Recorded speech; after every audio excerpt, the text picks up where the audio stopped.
Our story is more than what hobbits and elves know. Our story is... It is time we told it ourselves. It is time we told it ourselves.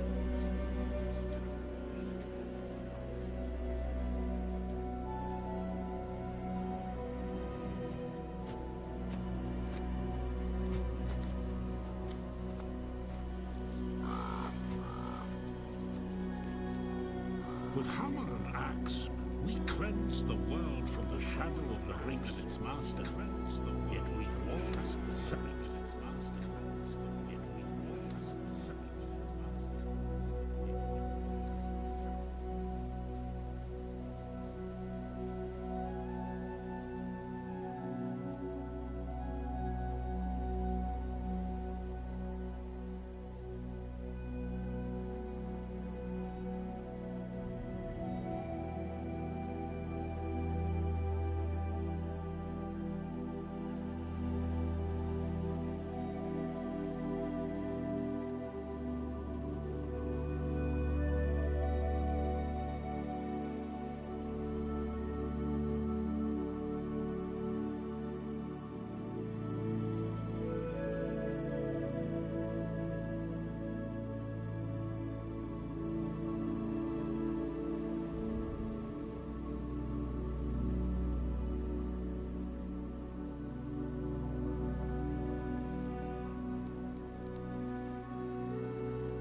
Hello.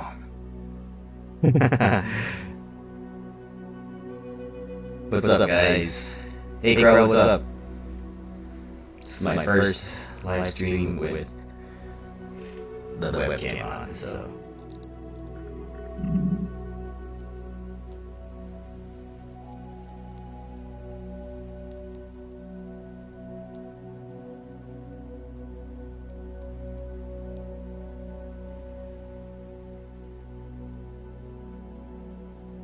I was gonna go with my whole cosplay, but it's like a cloak, and it's like a surcoat, and like fox chainmail, and like, I didn't want to do that, so it was a lot, and it's kind of warm, so, yeah.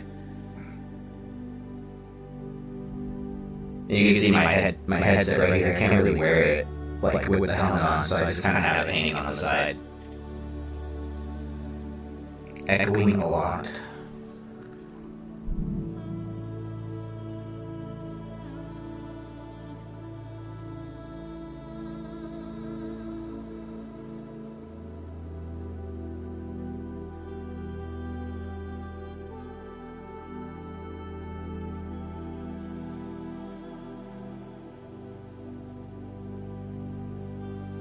How's that?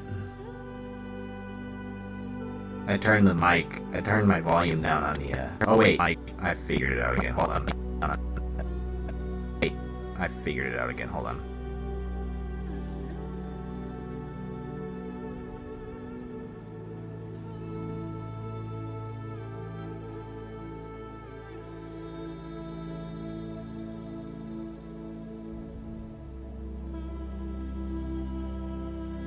There you go. I think it's because my webcam is taking in the audio input for some reason. It shouldn't be.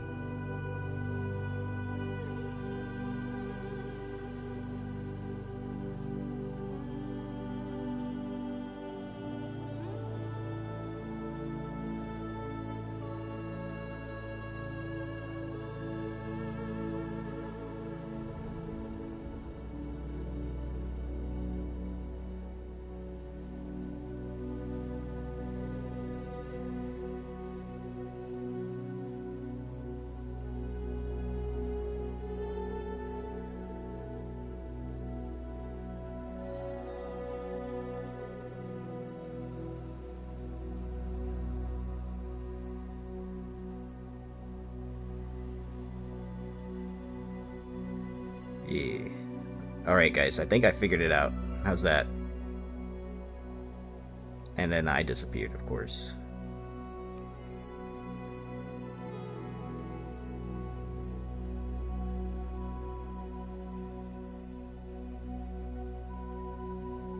Capture.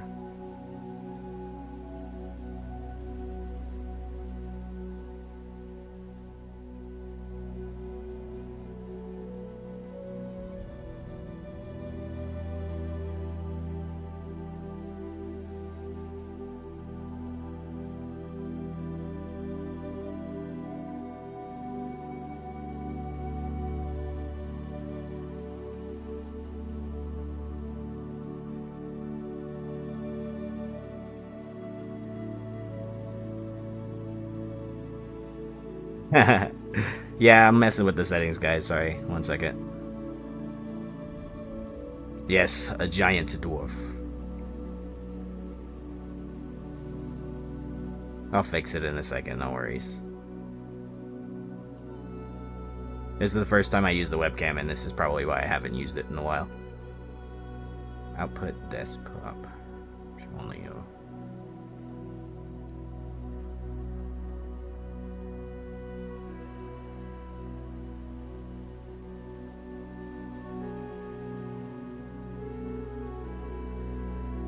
And now I am small. And mute that, and I think we're okay now.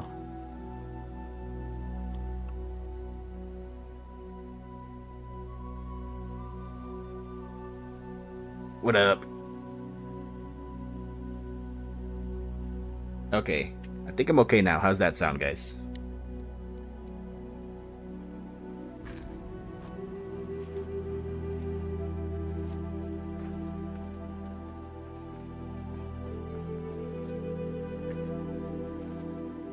Yeah. We figured it out.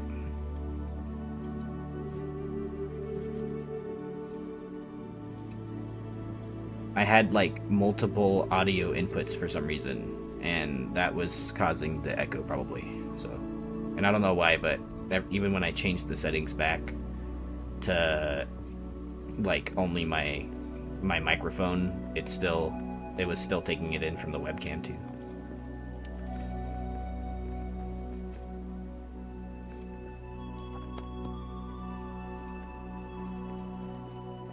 Alright, so we were building last time. Yeah, dude, like, I tested all this yesterday, it worked good, it sounded good, and then, of course, today it's just like, meh.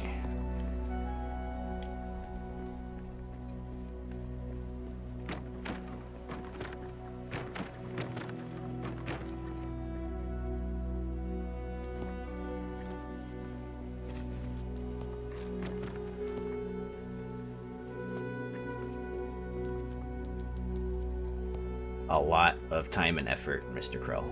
A lot of time and effort. I'm pretty sure everyone can do something really good. Something like really big like this.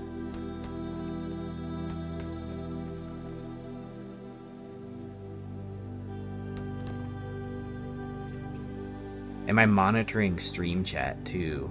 Oh, Steam, sorry. Steam. I should be. Hey, Isaac, what's up? I have a multi-stream chat, but it doesn't pick up on the Steam, so I actually have to bring it up. Isaac, the game is good. Talking to him on Steam. I love the game, personally.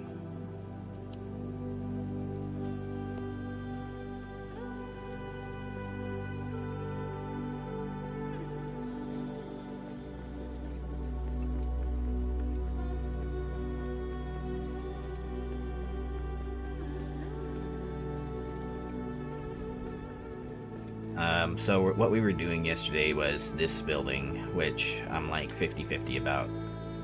And then we built this this platform over here, and there's a thing right here for it's a stone pallet. It's like a stage platform, and it's a, you know, rock concert. So most say amazing place you have built. Base. What seed do you use for your base? Melvin, my seed is 326-120-800. I wonder if I can... Here, I'll type it in there because there's no way I'm gonna remember that. 326-120-800. Does it run fine with 16 gigs of RAM? Yes, it does. It runs pretty good. I had 16 gigs of RAM before I upgraded to 32, and now I'm at 64. Rock concert, Nathan. What happened here? Why is there a floor piece? Why am I holding a gem?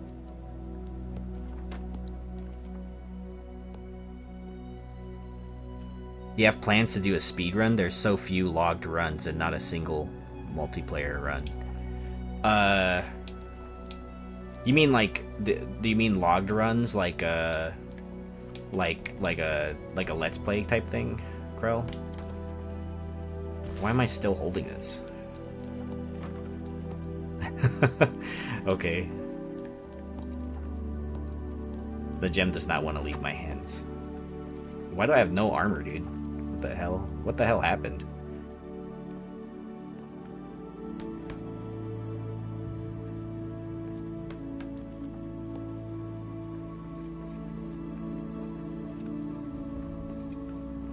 Melvin, the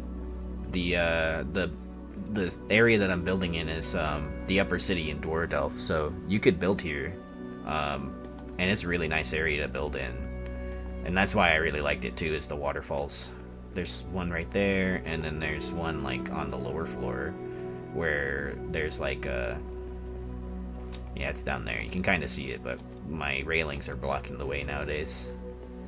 Down there.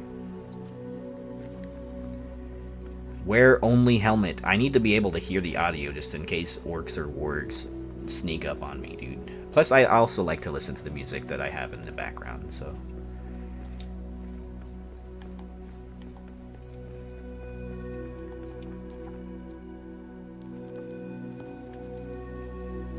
I know it looks kind of funky, like I have really big earpieces for this helmet, but that's just my headset. Wear only helmet in game.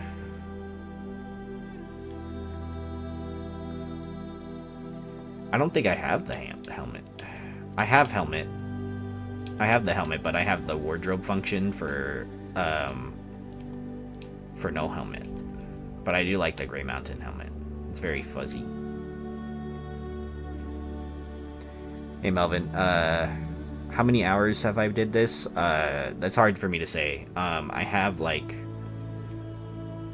690 hours on Epic when the game came out, and at this point I think about 500 hours. But that wouldn't be for this world. I've been working on this world since like October, like late October. So yeah. Yeah, see, I like the fur helmet. I don't wear it all the time, though.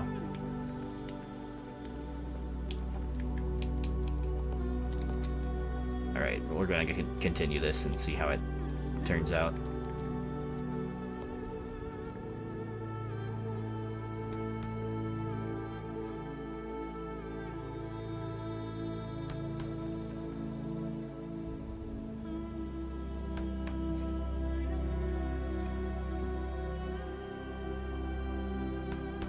How's everyone doing today? I was anxious, very anxious, because this is my first stream that was like solo stream at least that's on Steam, so pretty nervous. I mean, I like an official speedrun on the site. I would put a link on YouTube. Seems to delete my chat if I put in the URL. Oh, I don't know if YouTube just straight up deletes links or something. Send it to me in Reddit though, and I'll look at it, Krell.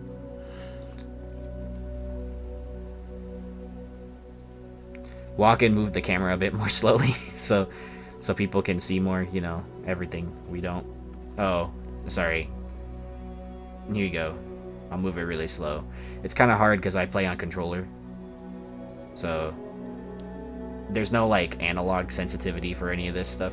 so I have to like be very careful on my movement of the analog stick.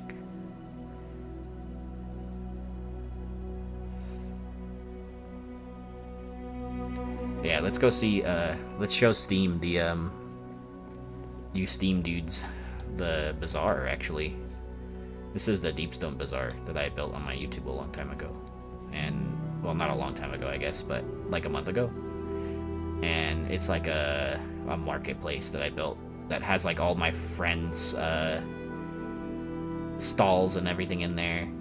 So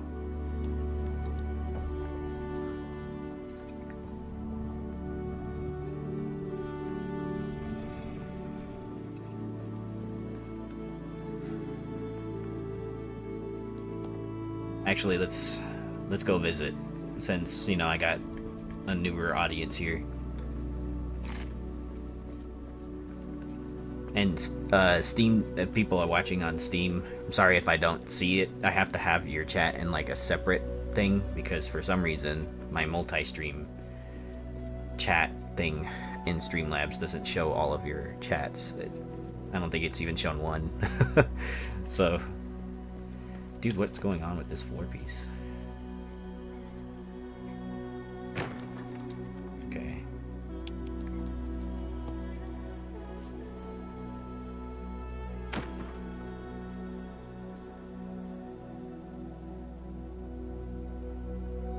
Hour and 25 minutes on a set seed, and 5-hour 45 for a random seed.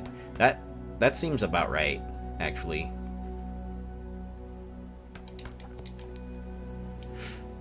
Because there's a certain amount of time that... Oh, I forgot to pick my Lembus up.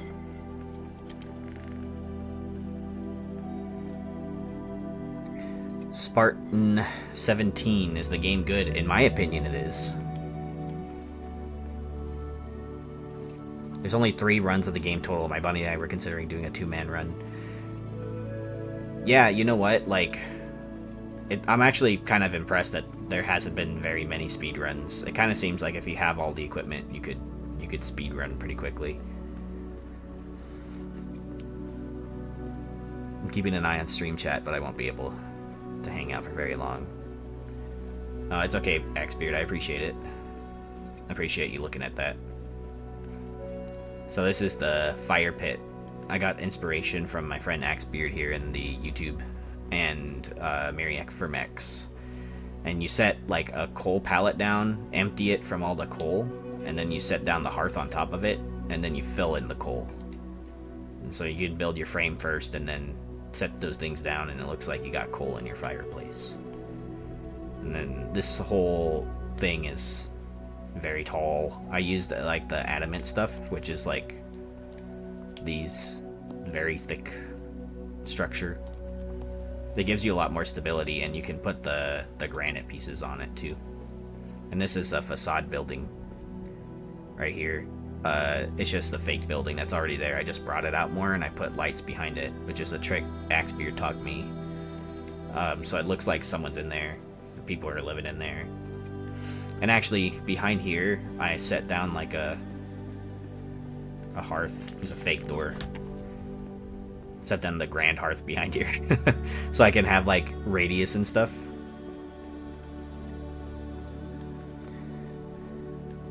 Melvin, it would be nice to have both first person and a third person mode. You know, like the best I can do with the views is like I can aim, and then like it'll give me like an over the shoulder type thing. So if you have no weapon and you click the aim button, you'll like zoom in. This is I Will's Grumbling Gut. It's by a guy who is on our streaming group, and he always dies from starvation in this game because he just forgets to eat. So it's like really funny because he actually knows how to cook very well IRL. So like he doesn't eat himself very much, but he runs the best restaurant, you know, in the upper city. So I got the biggest brew tank in here. It's the King's brew tank that you get in the late game, and there's smoked meat in there. And I built this little step ladder system. It looks kind of funky, but you can get to the top of these and, you know, fill them up when they're when they're gone. Oh gosh, why did I climber? And I got these like lamps up in here. There's really like tall archway stuff. This was actually very hard to place the lamp to make it look like it's in there.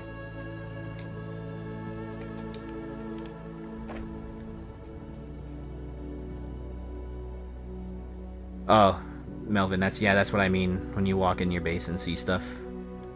Would be great. Yeah.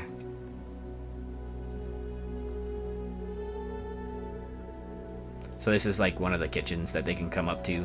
It's like random doors would come up here and they want to eat or something. And there's like a gold register. So that like you can stow the gold that they pay. I see that my Steam one is lagging a little bit or taking forever to load, so let me know how that's going over there, guys. Oh, there you go. I just had to refresh Google Chrome, I guess. And this is like the VIP sitting area. And I used those Yule tables that you get in the Yule pack, the one that was like free for a bit. And they got a bar over here, so you can chill and sit at the bar. I know you don't know much about the debug. Maybe Axebeard might know. Is it possible to get rid of a statue through the debug menu? Nathan, I'm pretty sure it is possible, but I'm not familiar enough with the commands in debug, and there's a good chance that you might end up deleting more than one statue if you're using the debug console. Unless you know how to use it, I guess. I know there's a couple people that fiddle around with it a lot.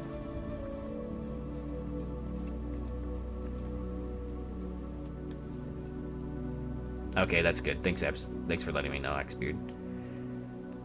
So you can get to the top of the brews tank with this little stairway that's on top of the kitchen too. I wouldn't do it myself. Lionheart is pretty good at that. Yeah, he has some documentation, I think, on the debug console. So this is the shortcut to the bazaar, guys. So this is naturally here. I just put like walls on it. And this is where like all these stalls are, where you can like buy stuff that I built. This is Battlehammer's brews. He sells brew skins, the little portable brews that you could take, and you could put these on there now too, the brew kegs, wonder kegs. So he just sells beer and ale. And this is Sleepy's potions and gems. She makes a box, which are the little buff things. I don't have many of them in here at the moment. Drink the ale and show the dancing song. Yeah, let me turn off the ambient music first, because otherwise that'll get in the way. Alright, so now we can play one of the drinking songs.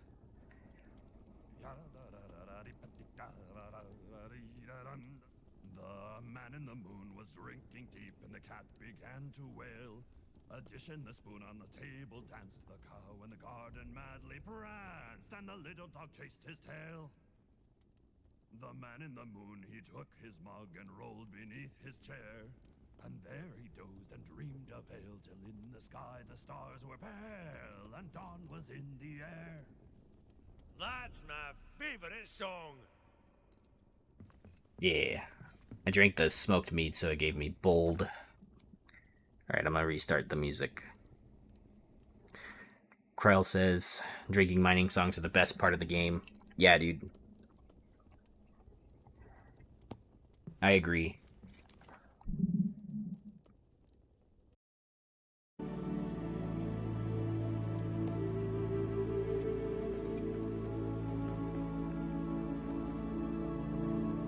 All these stalls, by the way, have their own, like, gold register, so they can take like payment from people. Sorry if you see my camera moving erratically, it's because I'm like alt tabbing.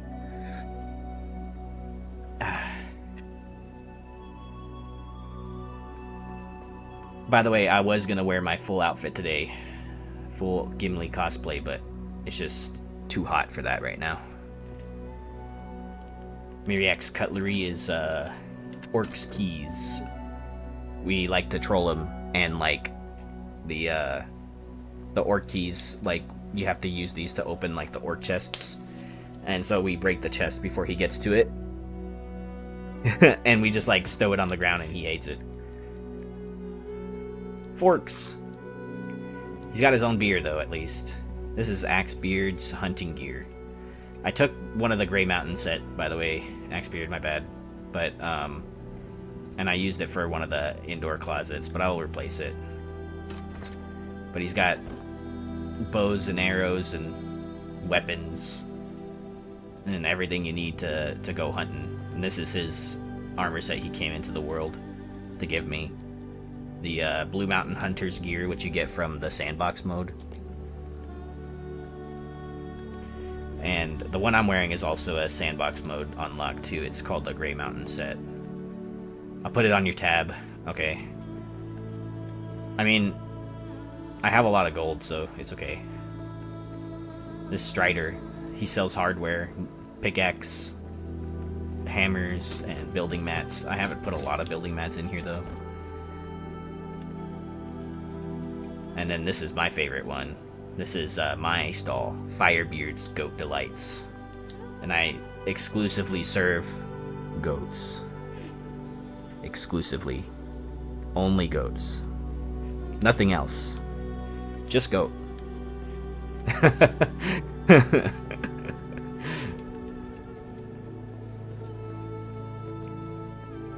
But yeah, sorry, I keep moving really fast because I've walked through through here 1,000 times, but I'm sorry for people who are like struggling to see everything because I'm just like, you know, bull rushing it through here. This ceiling is the same too, by the way, so.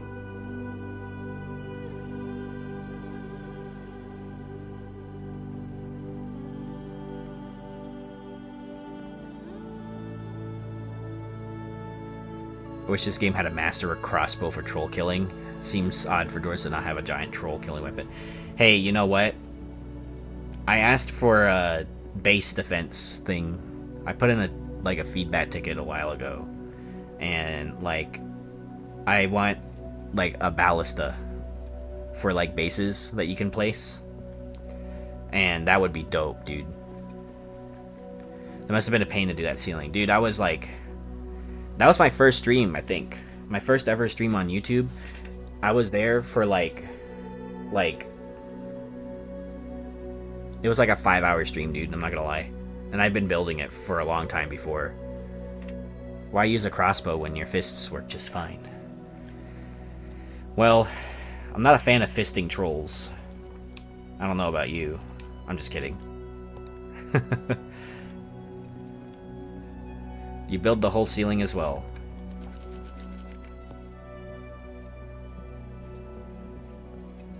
Not only was it a pain to do, it was a pain to watch. Man. Yeah, because I was struggling, dude. Like, I had to climb all the way up there with the adamant stuff. And then, like, I had to try and snap it so that it all be straight. And then, on the very top, it was like, here, I'll show the roof of this place. So like the very top is like all like roof, and I put like the little statue holders up there. Yeah, dude, it was just a sea of quick platforms. Yeah, Nathan's got it right. For other people on Steam who are watching, I'm responding to the YouTube chat as well, which I'm streaming to also. Yeah, dude, it was just like a million of these. And don't worry about the siege, nothing ever happens. It's always that same camp too, and the the whole. Oh wait, I need to show this. There's always a siege up there and nothing ever happens. There's nowhere for them to spawn up there, so they just, you know. Oh, look at that. That's a cool view. Looks really cool from here.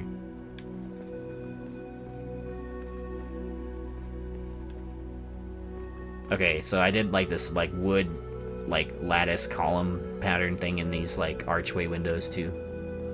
So I think it looks really dope. Nathan and Lionheart, I believe, were in the chat that day, and they actually helped me with this one a little bit. So kudos. And here's some more of the area around it. Hold on, sorry. Hopefully I don't fall off the edge while I'm showing this.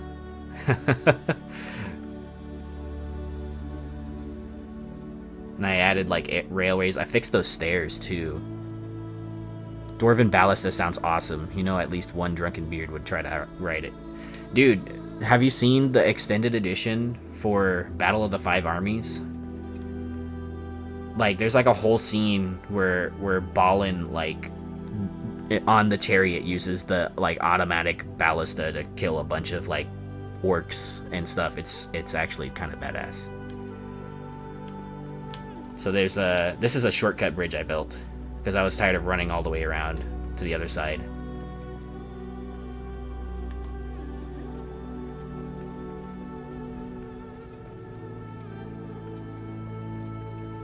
And we'll go up.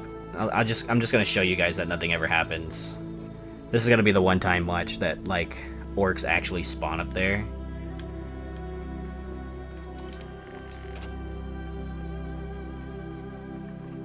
I'm amazed you have the patience to do all this while on controller. It has to be such a pain to get things to line up.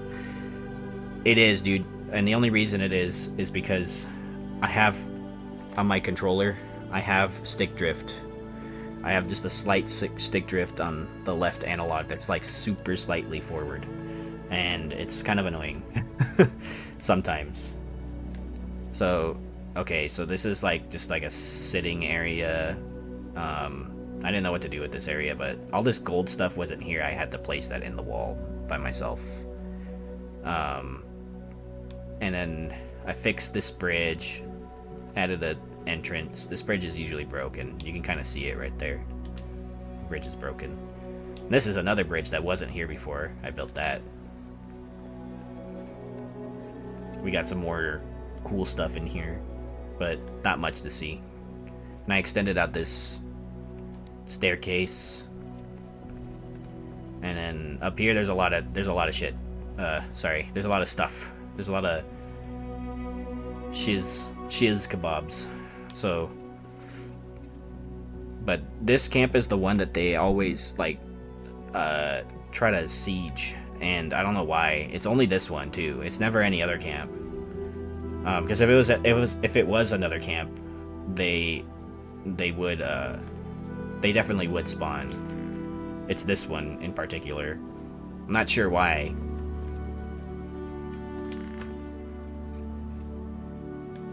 This is Yule Pub. I built it with stairs as the roof. Autosave. Kind of reminds me of Valheim. This is like my first wood roof that I ever was like super successful in building. Well, the interesting thing, Krell, is that like that's not my first camp. That's not my first hearth placed in this area. My first hearth placed in this area technically would be the one that's in there. Something over there. Ah, thank you for following on Twitch, Dino Thing.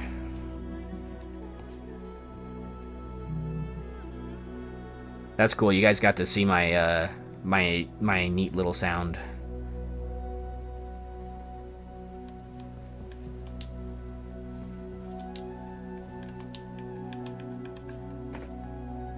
This is Christmas Durin. It's got like the little presents around it. They didn't have like a Christmas tree. And then this inside here is the actual pub. And I put like Christmas lights everywhere. So it kind of looks like an actual pub with like the bar and stuff.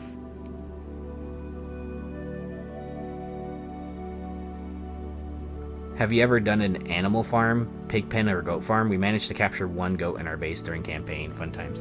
Dude, I've never been able to catch an animal. But to be fair, like my hearth radius is so insane that I don't think that anything can spawn in here anymore. Other than like, you know, the occasional snack rat. So you can walk up these staircases too. Same thing, so you can access this. But yeah, I like the bar. This is the favorite part is the bar for this. so you can be here and give drinks to people. Maybe they want to eat.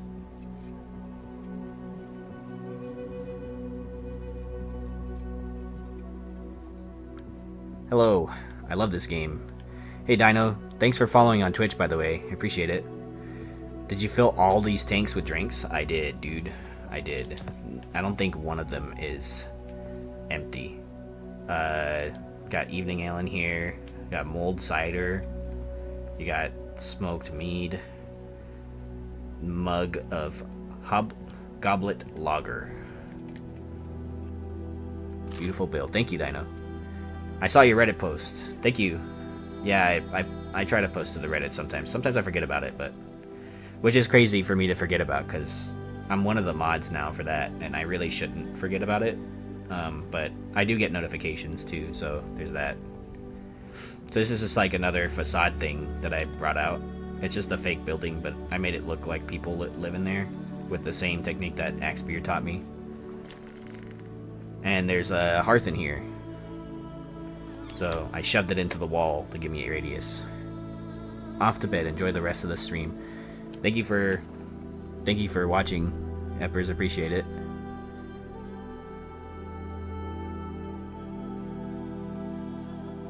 Okay. I'm keeping an eye on the Steam one too.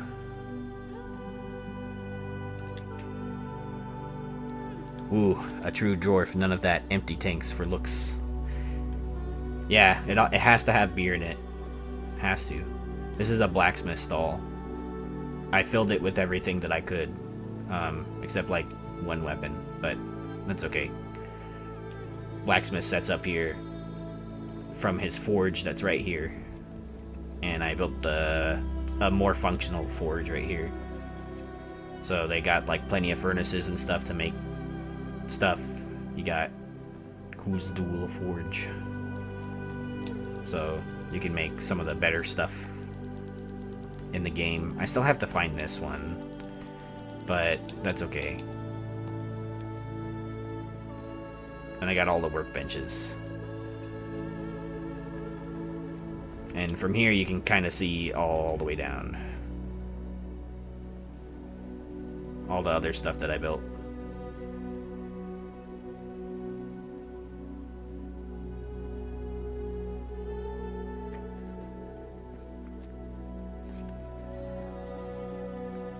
Dude. Okay, so there's this bridge. I left the lights on this one because it looks nice. This building, that building, and this building are all Firemane Keep. So is this bridge, technically. So we'll get there in a minute. It's a lot to show in there. That was like the first thing that I built in this area, and so that's why I was telling you earlier, Krell, that like the hearth that I placed, the first one, is in there. It's in that building all the way over there. So they should be sieging that one, but they can't. So Dr. May, that's massive, dude. Yes, sir. Since October, I've been in and out of this world. So right after they did a stability patch too, and I actually kind of broke the game right after that. So yeah, this is just a house that I imagine someone lives in who's like a tailor or something, likes to read a lot of books. They got their own room table set up. They got, you know, the books in here that I mentioned, their bed, and some workshop stuff. And I like this one because where I hid the Grand Hearth for this area is actually pretty dope. So I built the roof right. The Grand Hearth is on the roof. You can kind of see the smoke right there. So that I'm getting radius from that hearth there. Wait, you can kind of see it. Oh no, never mind. We must see it.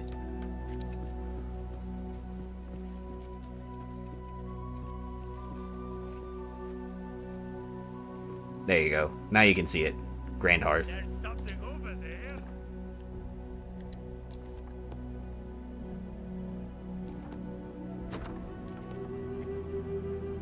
Have you mined all the materials for this yourself or some community warehouse? Mostly myself, but I have dipped into the community warehouse for like rarer stuff like iolite, the stuff that you need to make purple. Wait, that's not it. Because that stuff doesn't drop a lot from like organically. Where is it? Iolite, iolite, iolite, iolite. This one. You need iolite. It's a purple lamp. And purple flags too, you need it for purple flags.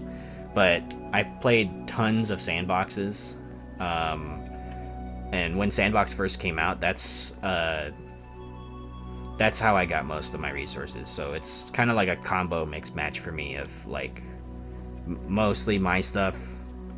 There's like this world that I got from an old builders guild when the game first launched that they were around, and then they stopped playing. They gave me a save file with like backpacks like full of like every material in the game at that point. So you just load into the world and there's just like backpacks just there immediately in the aftermath.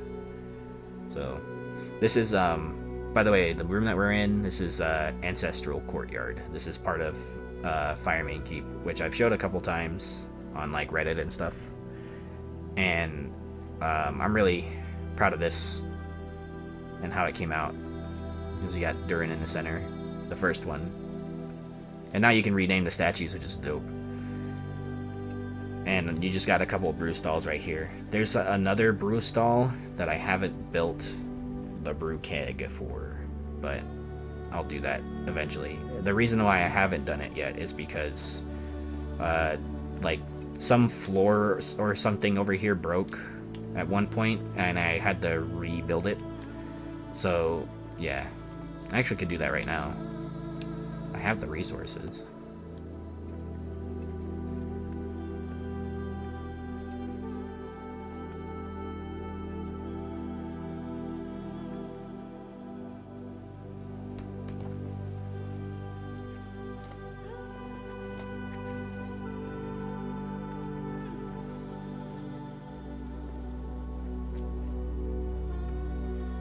Got evening ale over there already.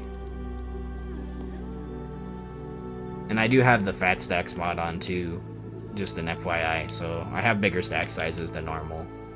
So that's why I can have like, you know, more than 100 of something, more than 99 of something sometimes.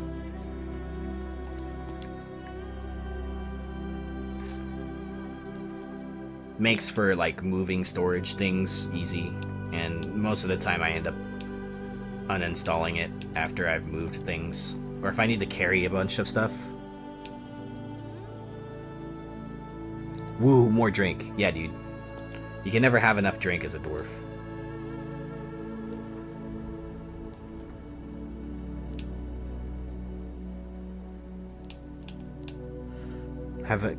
Looking good, Davey. I hope you're having a good stream. Hi, Claire. I am having a good stream. I did have some weird echoey problems to start with, but I fixed it, so. I'm showing off FireManeDavy for the Steam people at the moment.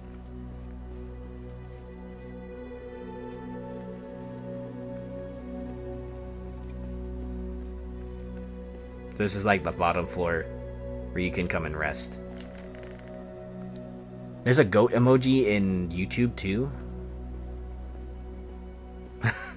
Nice. So these are just like rooms if you want to stay as like a guest in FireManeDavy or something. So you got all the stuff in here to put up your clothes and put your chest down, and you can hang your weapons and stuff. You got your own table. You can have some privacy. Close the front door. They got their own personal kitchen too. I've seen your world like 6 times, and every time I'm amazed. Thank you. So this is the same thing, but like reversed. It's inverted. It's just the same thing.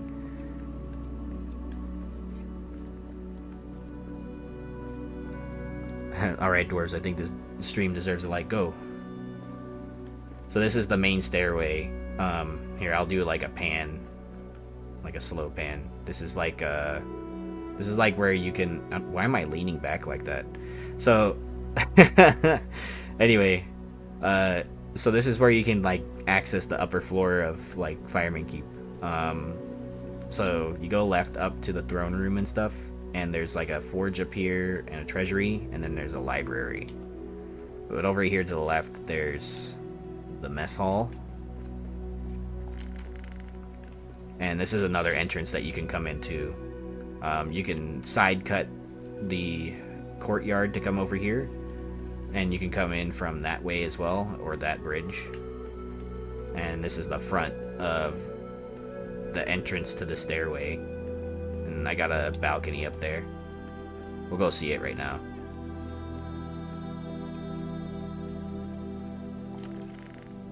But I want to show the mess hall first.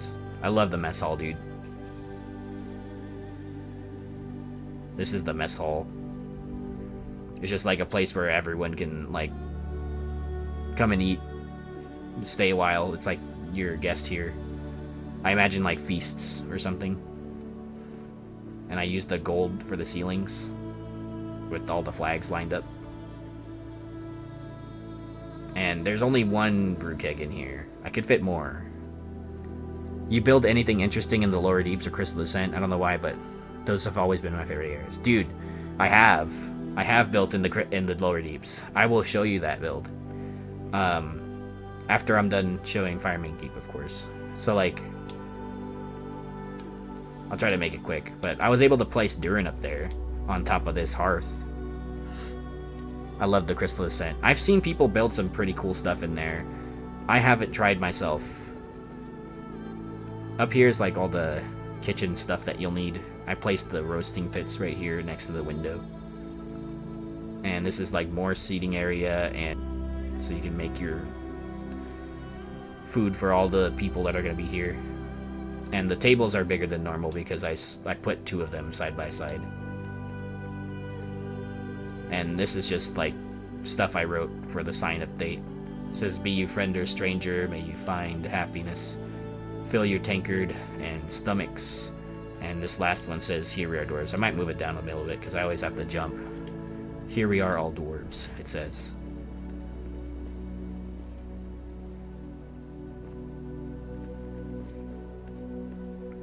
Someone built a pretty impressive fortress around the lake. And I think that wasn't me. I have built there before, but I haven't posted that build. I never posted that version. So this is the front of the mess hall. It's kind of hard to see from down here, but yeah. I really like the bridge. So the bridge that's right here has, Durin statues on top of it, and in it is a gold pathway, and I made these like makeshift windows. Raven Citadel, yeah. Yeah, that's the build I'm gonna show Krell in a minute here. So I made these like makeshift windows out of like adamant column, and I laid it over with like granite. I haven't beaten the campaign with my group yet, but I love the idea of building around the pumps. It's a really good place to build, dude. Like, you can easily cover that area with hearth, and you have the lake there too. So like, if you want to keep certain parts of the lake for like defending reasons, it's really functional for that. You can place like floors there that'll spawn like foundations and stuff too. This is the personal library of Fireman Keep. So just a small place where I have like all the tomes and stuff. These like build lore shelves that give you a buff if you read them. Just another one right here.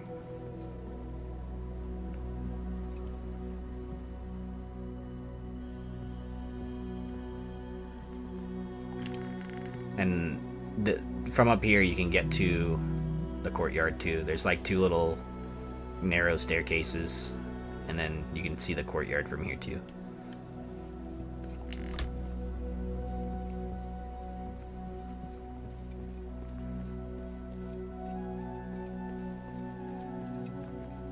So, right throne room.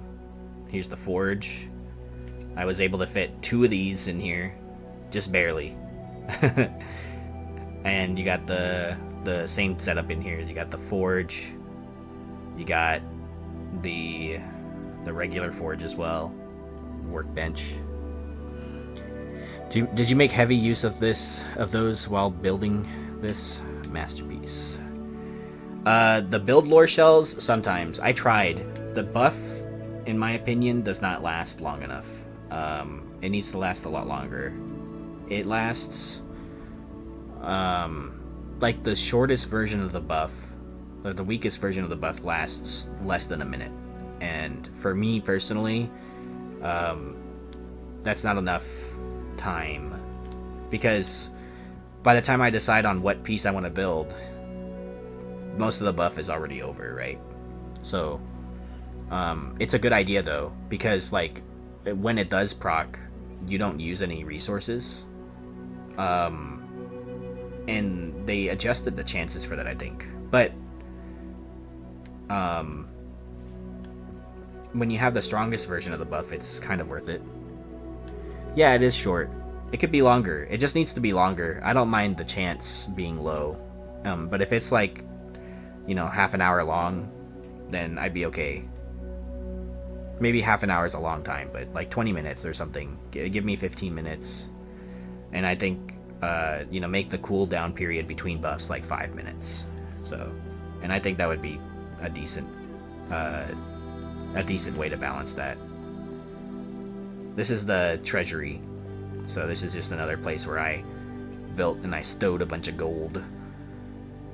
It's just the treasury of Firemane Keep. That's why when Axebeard was like, I'm gonna have to charge you for replacing my outfit, I'll be like, I got you, dude. I once had it proc 3 times in a row when I went to build. Nice. I've never, like, I've been really unlucky with it recently. I haven't had it proc not even once. This is the throne room for Firemane Keep. So you got the throne right there, and on these signs there's a bunch of stuff written on it. This says, here sits the throne where King Firemane reigns. With hammer and axe, Khazad-dûm will be restored. The fire of dwarves burns on. And the view from here is really nice. I like it. I wish I could sit in the chair for this, but I can settle for, you know, jumping on it. Autosave there. I can't even jump on this one. Oh well. But that's okay. I can crouch. And imagine that I'm sitting. But yeah, it's dope. I love this room. I haven't been in this room in a long time. I've been building so much. So this is the next balcony. You can see more of the top of the Yule Pub from here. And the makeshift bridge that I made as a shortcut across, that's that bridge with that one that's fixed. There's that house there that the orcs always want to siege for some reason. Oh, and for this lady that holds the bowl, I placed a camp hearth in there. You can kind of see it. There it is. There's something over there. And I placed it in the bowl to make it look like she's holding like a bowl of fire. And you can see the whole keep for the most part from here. Almost all of the keep from here. I don't think there's any one view that you could get. But you can see most of it.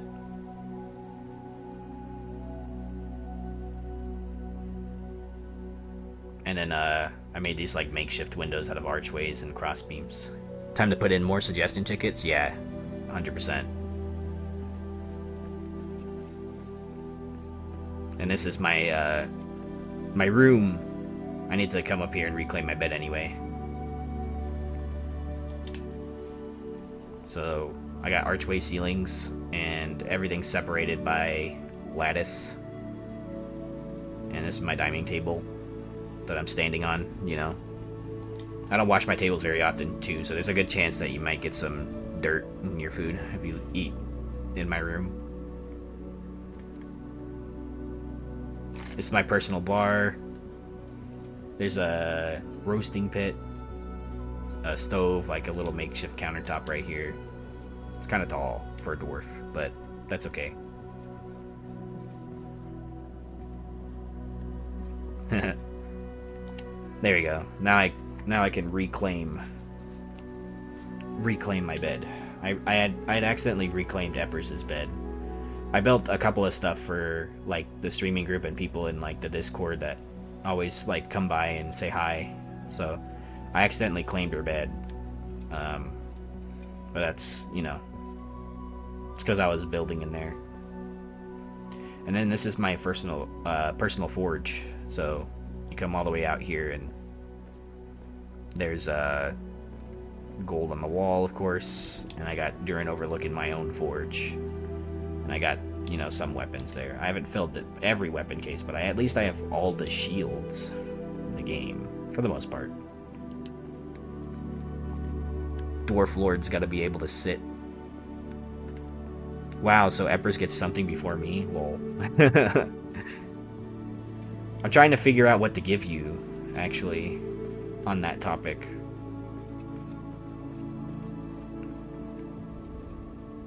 What's your favorite thing to do in the game, Nathan?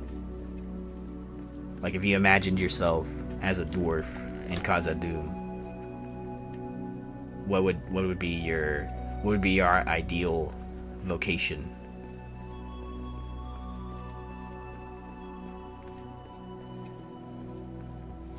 Dude! Hey Noli, I see you on stream too, or Steam.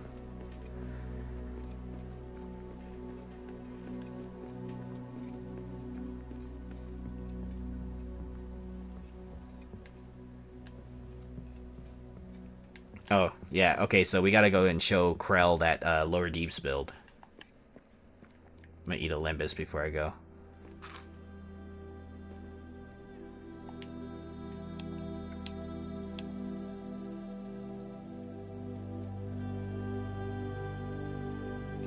Let's visit the Raven Citadel.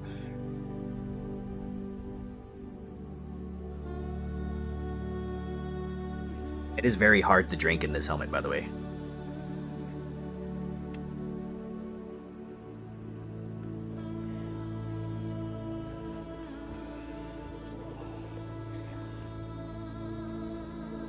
Okay.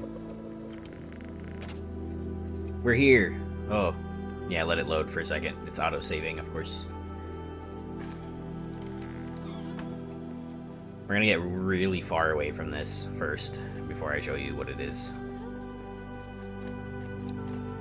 Because I like the way the lights are. Small inn. I am building an inn, but it'll be a really big inn. Okay, so this is Krell, if you're watching, this is Raven Citadel. This is in the lower deeps, in that first room that you come out in. It's like that bigger room, you know, the first one. The map's the history stone. So here we'll approach it.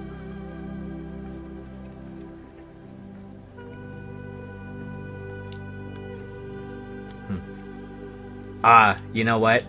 Axebeard, you just gave me an idea with that comment.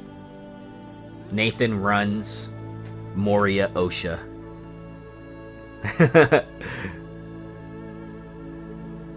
So this is Raven Citadel. It's kind of like a fort. And a citadel, I'd say, more like. It started because the devs patched a building stability patch or something that was causing like things to fail build stability checks, I guess, after a certain amount of time in the game, and everything was like crumbling in certain areas. And so the day after that patch, I was like, I'm gonna stress test it, and they're like, no, don't, please, no more stress tests. And then like literally within 12 hours I broke the game again. I broke the build system again. So yeah. And this is the front of it. You got a lot of flags.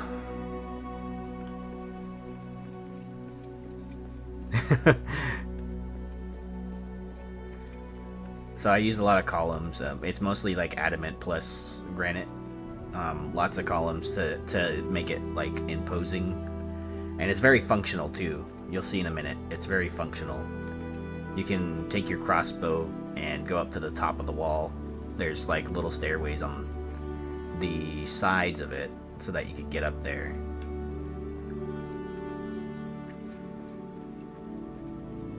So in here, here's the narrow walkway that you can use to get to the stairs on either side. And then you just go up.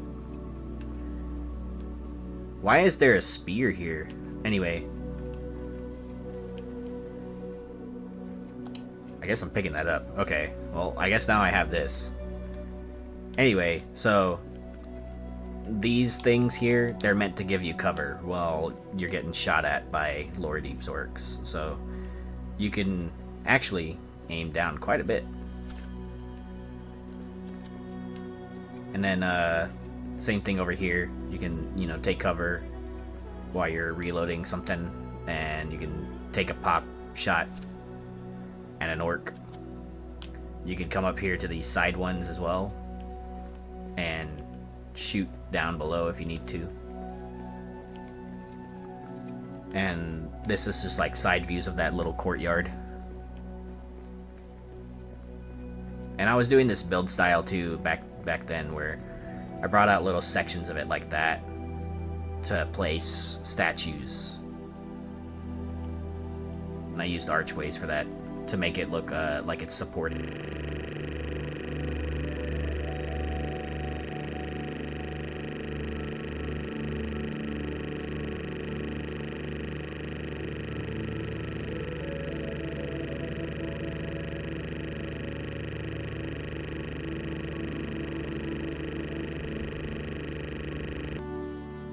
Yes, I have defeated the orcs that were alive and well in my PC. I delved into the deeps of my CPU and slayed them.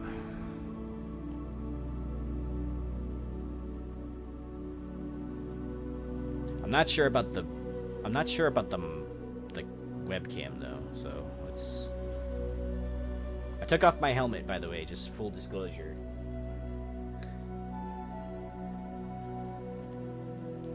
We should start a group. We were harmonizing.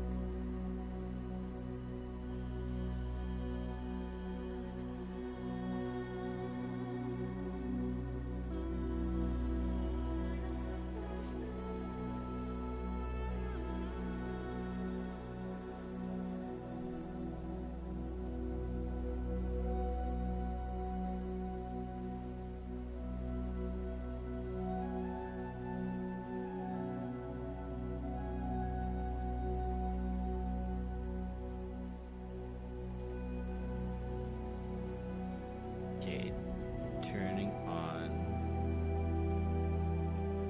the live overlay. 1 second.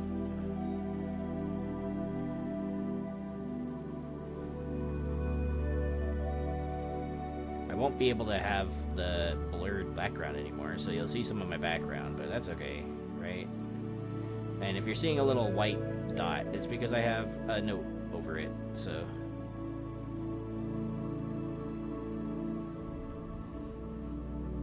Ha! I have conquered.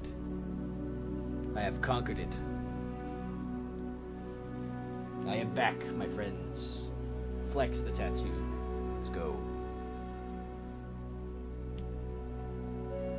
Let's fucking go, boys. Sorry. Full disclosure, I knew that was an F-bomb. My bad. Fudge. We are back. I will call my dog in here.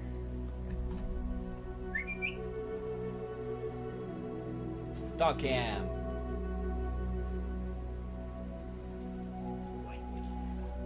Come on, buddy. Let's say hi. Let's say hi. Say hi, buddy. Say hi, buddy. You smell so good.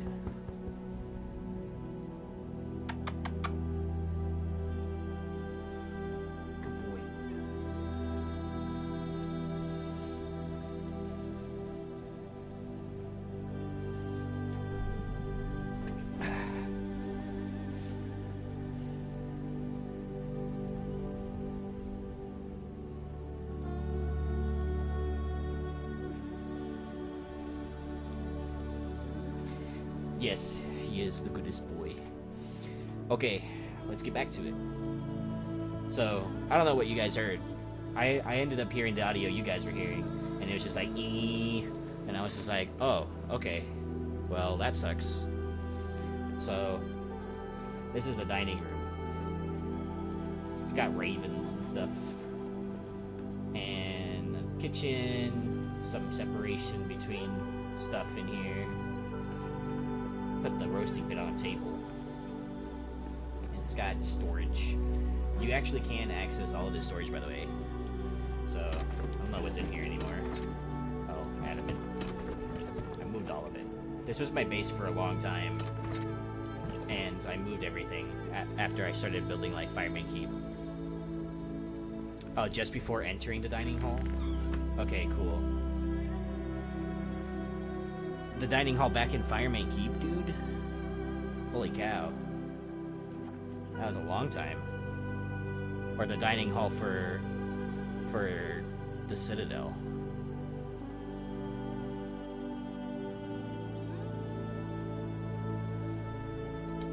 Oh, okay, cool. I was about to say, dude, that was a long time ago.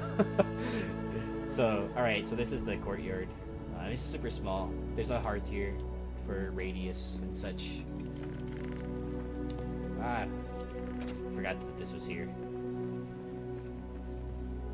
You got over here up to the right, it's like a crafting room. So you got all the essentials in here to craft and repair and stuff.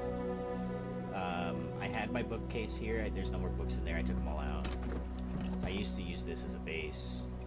I used to use it like as my main base even for a long time. And it was very easily defendable, by the way. Oh, look, I have gold in here. Yeah, gold. Let's go. Citadel! Oh, I should take these too. There you go. And that. Yum, yum, yum, yum.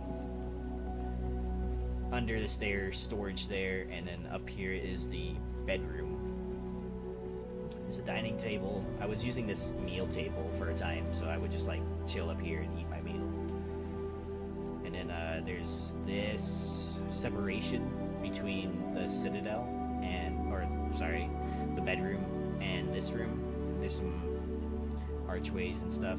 And I believe I did this like right after Axebeard built his own version of something here, where he built it from the ground up. And I was like, you know what? I haven't built here in a long time, so...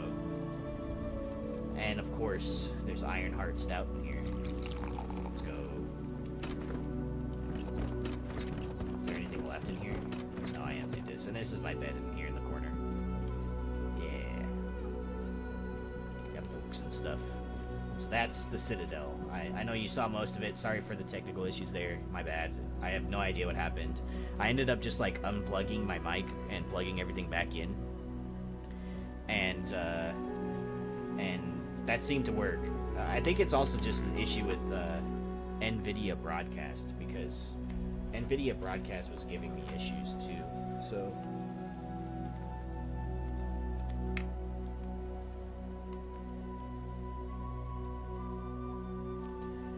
And I was just plugging in my headset there because the battery's low. So, but yeah, that's the whole Citadel. It's honestly like the first problem I've ever had with NVIDIA Broadcast. I've been using it the whole time because it has built-in stuff if you have like, you know, an NVIDIA GPU, and it has like sound reduction and stuff. It has like a noise gate that's built in and stuff, and it's actually really good. I used it for one of my videos recently. But yeah, so we sing again. You can't even hear it over the. I want the Ironheart buff.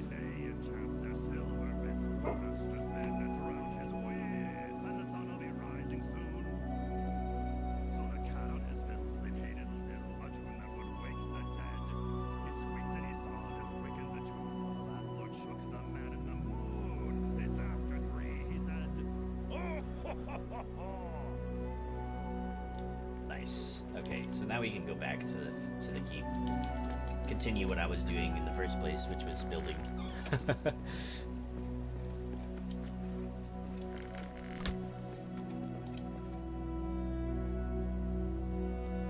Yeah, face to the name. Hi, Grandma. And Steam and Nolia. Yeah, I had some weird technical issues, but I know you mentioned where you got your materials from, but this brings up an interesting thought. Did you mine out everything in this world? In this world, no. In others, yes. Yes, I did. I mined everything. In a lot of sandbox worlds, actually. So, Mapstone, Eastern Bastion, Mapstone, Upper City. I think it's this one. Yeah, I was right. Let's go. I really need to name those. They're only temporary, but yeah.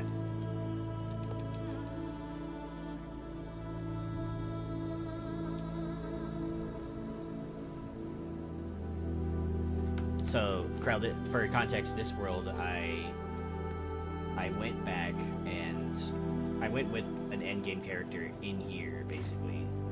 Why is there so much stone here? Where's this stone coming from?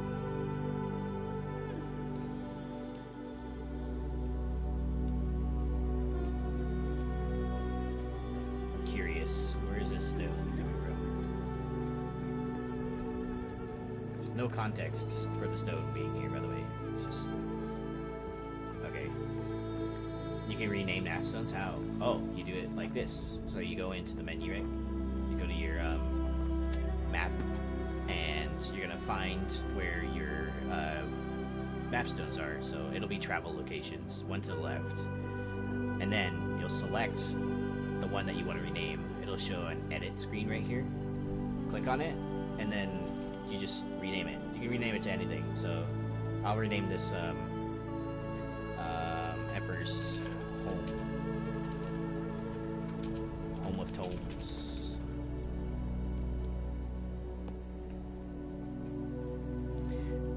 Noob Deluxe. Hello, Noob. FireManeDavy. Hello, Noob. How are you? And I'm saying that because it's your name, not because it's you know, son of a goblin turd. I've been wanting to rename my mapstones forever, and I didn't think to open the map. No worries, it's not made obvious. I think they should add another option where you go up to the mapstone, kind of like how you do chests, you know, and rename it. I think that would be a lot easier too for some people, because you can do that with the chests too. You can go up to the chest and click on, you know, scroll down for edit name of the chest. So I think if they did it that way, it'd be a little bit more obvious to a lot of people that you can do that, but it's not immediately obvious that you can do that from the map, right? It is obvious when you want to create your own, like, location, right? Like, if you want to make your own mark, you know, it has the text box there, but not for mapstones. You have to click on it.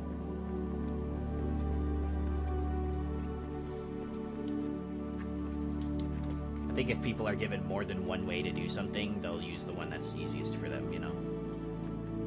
Oh, you know what? Now I know why I was getting stone over here. I destroyed the roof a couple times, so that's why I was getting stone right here. Because the roof is stone.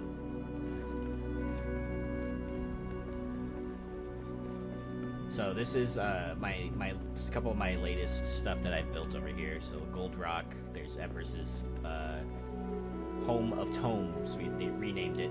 I added all these railings in here. I raised them up because I really like this design pattern that I've done for this area. And I added some more railings down there. And then I built this. And then that rock concert thing. So now we're back here.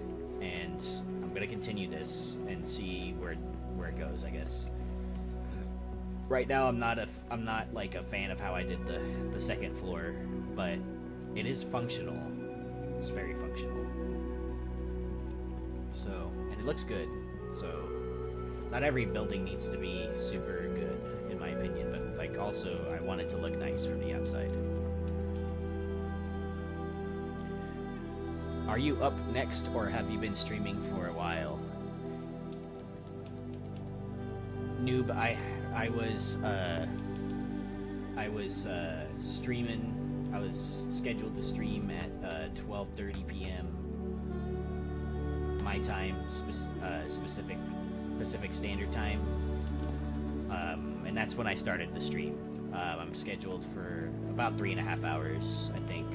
They said I could go over and under, and I think when you stream, when multiple people are streaming, it like creates a drop down for like the store, so that, you know, people can pick the streamer they want to like watch when it comes up on the store page. Huang, are you a dwarf? Yes, Huang, I am a dwarf, but I am not currently digging a hole. Diggy diggy hole. Diggy diggy hole.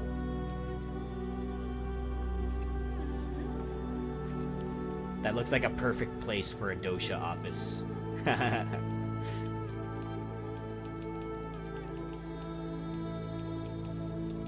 Dosha. Wait, what does the D stand for?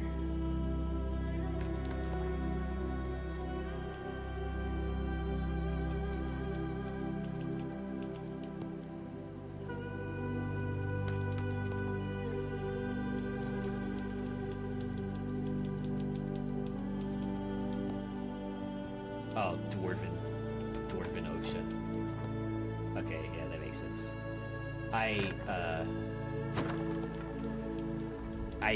I used the terminology Mosha before. Moria Osha. Or Kosha, Kazadun Osha. Huang on the thumbs up with the diggy diggy holes. Yes. Yes, sir. I mean, I have a beard, so that is good. I'm like almost there to being a dwarf. I just need to be incredibly short now. I'm 5'8" though in real life, so, which is actually kind of short for a dude. But you know, I can't help it. I can't help how tall I am.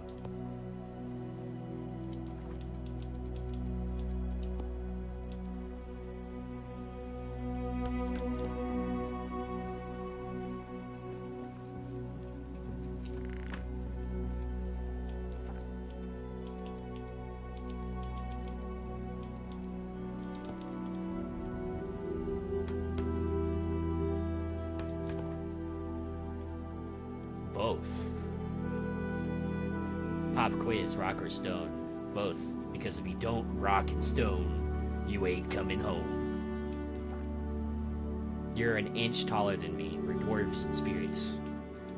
Nice. Dwarves and spirit. I like it.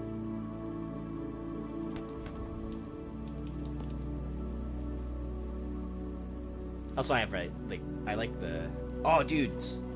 I'm gonna stand up because my wife got me this really great shirt, and I don't know if you can really see it on the stream, but it's like an axe, and like it has like the mountain and like the stars and shit, you know, for the Misty Mountains. So my wife got me this shirt for Valentine's Day, and it's dope as fuck. I love it. And I have another one too that's like a skull and bones type thing with axes instead of bones, and it's the Mines of Moria mining club or something like that. I need to go.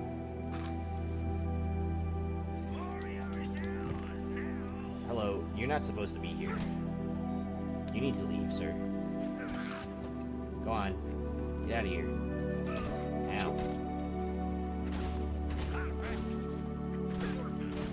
That's all you got? Alright, well. I'm glad you're showing off your skills in that fantastic remodel of the city. Makes your stream more unique. Thanks, Grandma. I figured I'd do a real, you know, just a regular old stream. There's a lot of people playing the game, so I think there's plenty of like streams of people like playing the game, you know. not many streams where people do like building. And that's what I used to like. I used to play Valheim a lot. I loved watching Valheim build streams, dude. Me and my friends used to build a lot in Valheim too.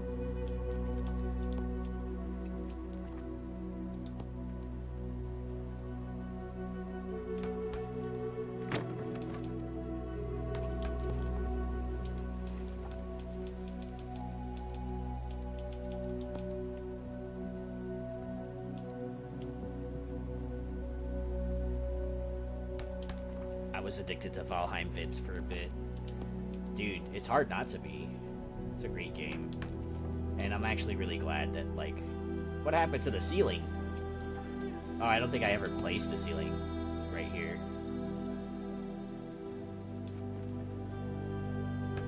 L.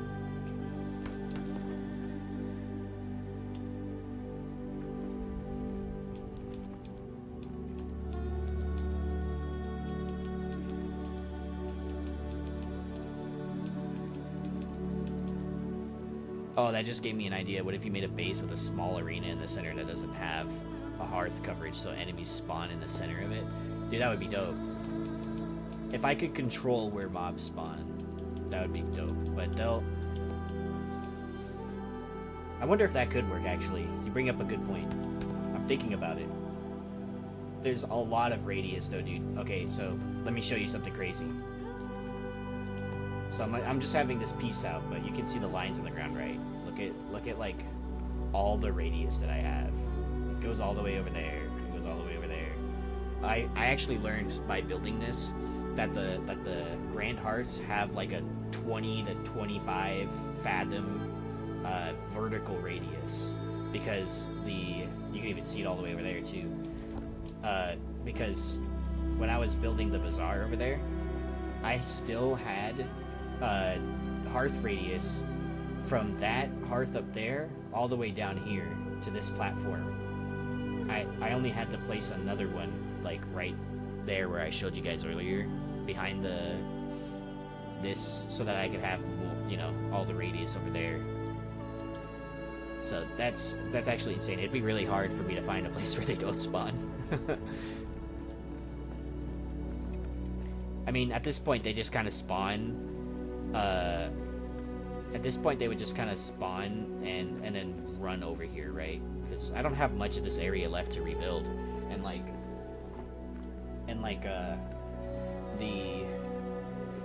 this is the rest of the area I have to rebuild, at least for this floor, and it's that front entrance to the 21st hall.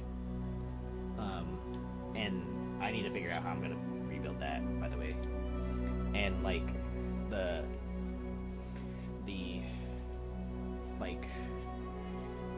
the way that they spawn is that they spawn from over there and they walk in, or I imagine they spawn from over there and then they walk in, because my radius goes well over there. You can see it too. It's all the way down there to the left, and it like I think it barely doesn't touch that entrance over there. But once I place a hearth over there, like this whole room will be basically covered from 3rd floor to 2nd floor.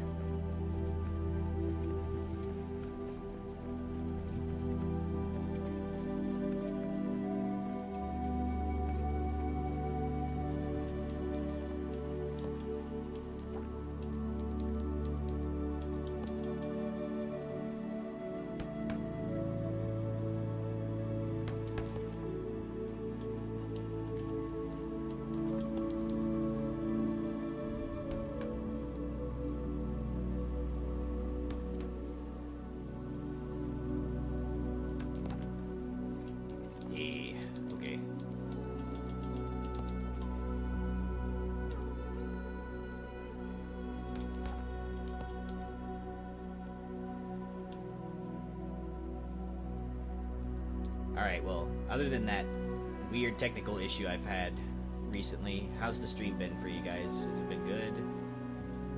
I switched up my overlays and stuff, and I tested everything yesterday. Everything was good yesterday, just as an FYI. I tested everything yesterday. I even tested everything right before I got onto the stream. It was fine. And then goblins hacked my computer. So, Damn goblins. It's dawn goblins.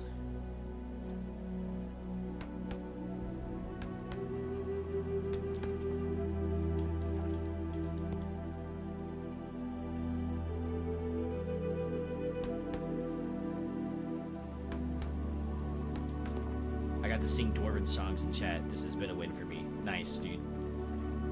Hey, you know what?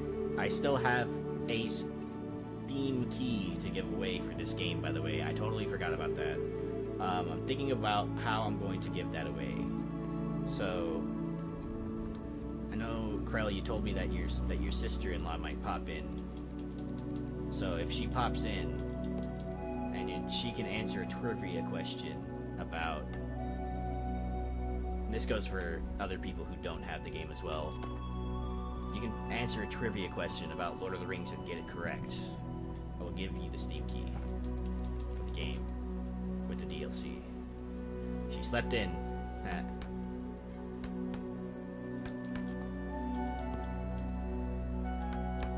I might just end up getting rid of the key, dude. Because a lot of the people that I talk to in these streams, they have the game already. So it's like, whenever they do give me a key, it's really hard to get rid of it. It takes me a lot of effort to, you know, give away.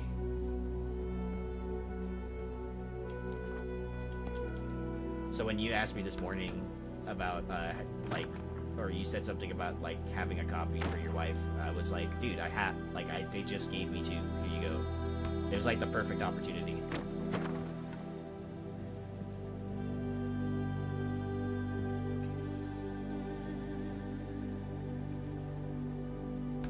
Your buddy said he would have trouble if he got it. Have trouble, like, how? Like financially?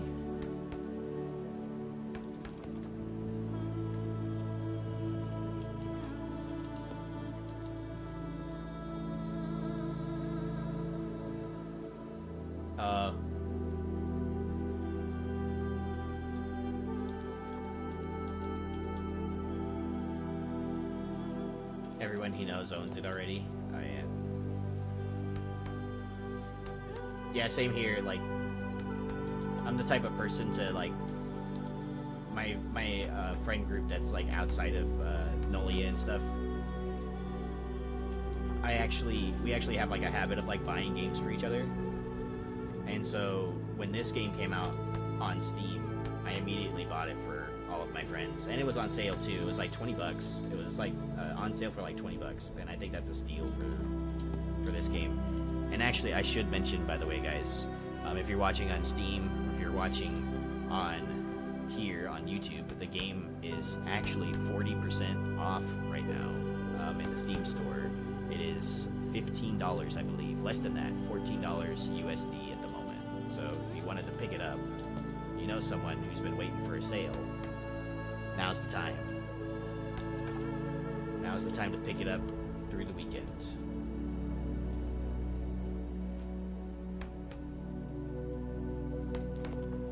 $14.99. That's like 2 Starbucks coffees, guys. 2.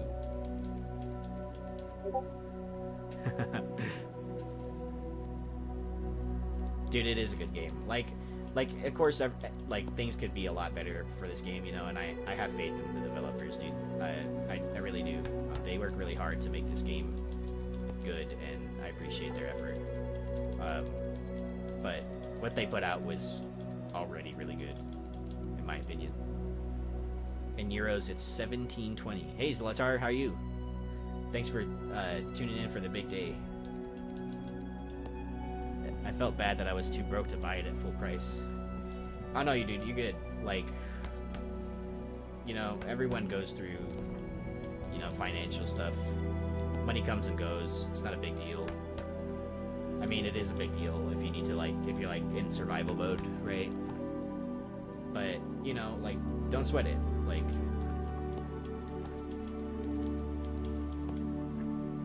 I think people should, you know, have fun, enjoy certain things, right? Because life's short, really it is, and you never know, right?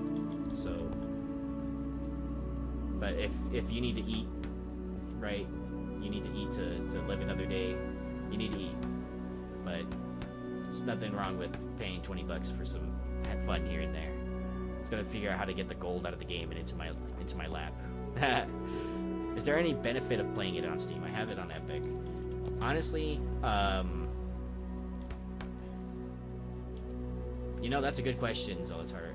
The only thing I could see it being a benefit is that you'd have the Steam social systems as opposed to Epic, but since the game is cross-play, that's really not a problem, right? So you can just play it on Epic. If you're trying to host your own dedicated server on your own machine, I would, you know, you don't even need Steam to do that. Well, you do need Steam CMD at the moment, but you know, you could have it on your Epic. Yeah, you can play it on Steam Deck. I've been playing this game on my ROG Ally for like since it came out, dude. I've been playing it on the ROG Ally since this game came out. I love that ROG Ally, by the way. It's awesome. I can't wait for the new one.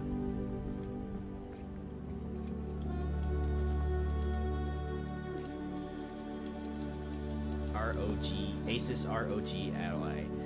Hey, Belgian Raffles. What is the music from? The music is from my good friend Symbology Cinematics on Spotify. Or, sorry, he's on Spotify, but on YouTube as well. He is in the description of my video here on YouTube. If you can find me on YouTube, it's at FireManeDavy. And he's a really cool dude. He makes a lot of ambient music for, you know, games and fantasy universes. He has like a Dune playlist, Harry Potter playlist. It's really good stuff. So if you want to check out the music, Symbology Cinematics. Here, I'll type it out for you. Hold on, my cord is going over my keyboard. At Symbology Cinematics on YouTube.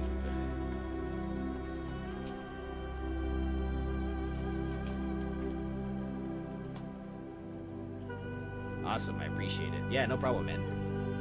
I love his music, dude. It's actually really cheap too to download and own all of his music. It's like $20. He gave me a discount because I bought a lot of his licenses to stream, using my streams or in my videos. Those are good for lifetime too, as far as I'm aware. So he's a really cool guy. So, but also his music is just really good too. I love it.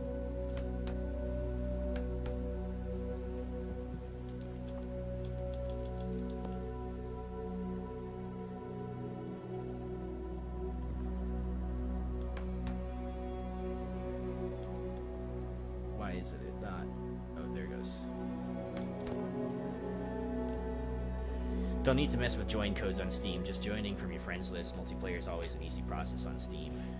So you never answered my earlier question. You ever consider doing a speed run or group speed run? Builds are amazing, but switching up the content now, man. You know, I wouldn't be opposed to doing a speed run. I know how the game works, but you know, speed runs aren't my forte, admittedly. But like, I could do it for this game. I could do it. I'm, you know, aware of most of the mechanics of this game to be able to do something like that.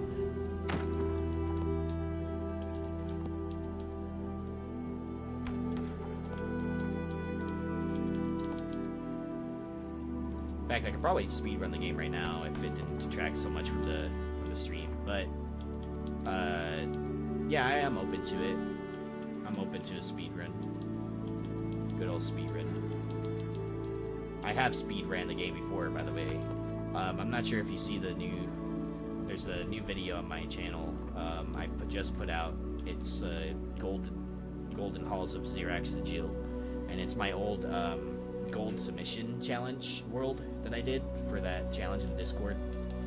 And for that game, I actually speed ran it a little bit. In a sandbox world, I went and I found like the orc king, the troll king, and I killed him. And the only reason that I did that was so that I could build Durin statues, because you need the Durin's crown to build the statues. That's the only reason I did that. To build statues. I did it in record time too. Like I killed the orc dude. Sorry, the troll king in like maybe an hour. But to be fair, I had a lot of the equipment already to do it, so maybe it doesn't count, but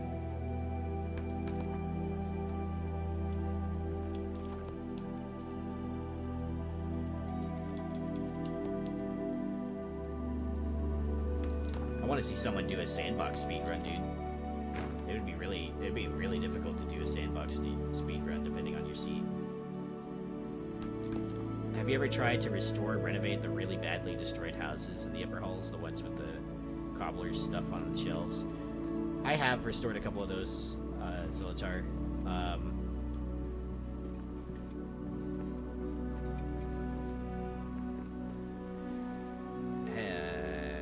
Okay, sorry, I'm reading. Progressive flooding. So what is the point of the game? You know, a 30s elevator pitch. It says it's kind of survival-y, but it looks like survival is trivial. Well, the survival depends on a lot of your settings, so you're going to see my settings here in a minute, but this is more tuned for me to build. Where's my... There it is, difficulty. So, you can fine-tune your difficulty settings in this game. I have it on custom, I have everything on very low, right? Except survival difficulty for some reason. But here you can change a lot of the settings of the game. And the point of the game is that you're a dwarf, you get stranded in Moria trying to break in with Gimli and company, right? You start off in the Westgate Aftermath, which is this map here. And you start up here. And when you start the game, it's kind of like every other survival craft game, right? Like, you start off with really minimal resources. You start off with a really minimal crafting system, right? You have an improvised axe, which is like a tier 1 axe. You can use an oaken shield, right? A branch temporarily until you find recipes. And the way that you do that is you rebuild statues throughout Moria that give you recipe fragments, which unlock later on in the game, which unlocks stuff free in the game, right? So, for example, let's go to Forge, and these will be like certain stuff that you find in the game, right? So like Iron War Axe would be something that you find through the statues and just progressing in the game naturally. The Steel Battle Axe and all these other weapons, right? So think of it like, if you played any other survival crafting game, some other good ones would be like Valheim or like Enshrouded. It's kind of like that.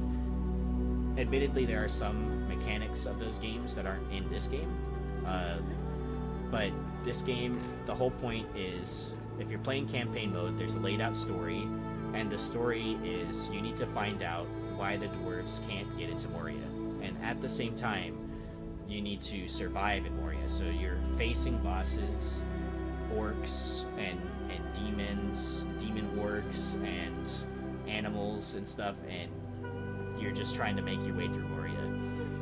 The difficulty of this game, in my opinion, depending on like what other games you've played, is not that difficult in my opinion. I mean, the combat is, you know, very simple. You got a one-handed weapons, two-handed weapons, you got your ranged weapon. I have a crossbow, there's a bow as well. And then you have masterwork items, which is this spear. This is an endgame spear, by the way. This is a spear you need to kill a specific boss in endgame. I'm not going to spoil it. But you have movesets for these, right? You have a basic attack. You can do a charge attack. Charging it fully will do the full attack. You can charge it partially with the glint to do more damage.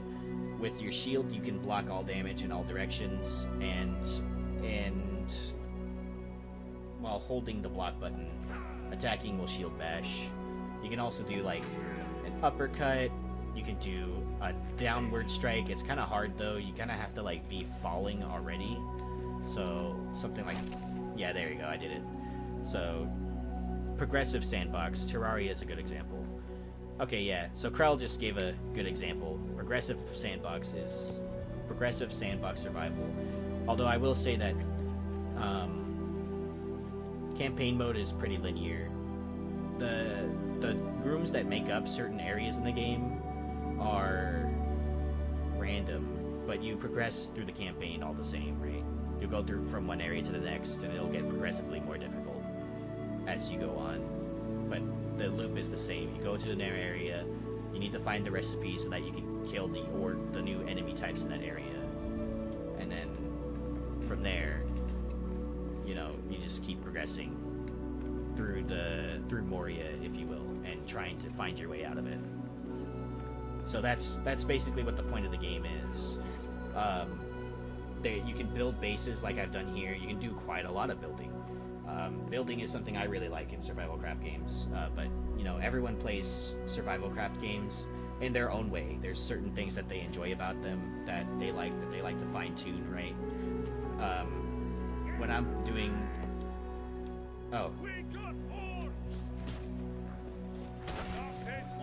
so just keep in mind that the reason I'm able to one-shot these guys is because I have endgame weapons, and also my difficulty settings are pretty low, so that I can focus more on the building. But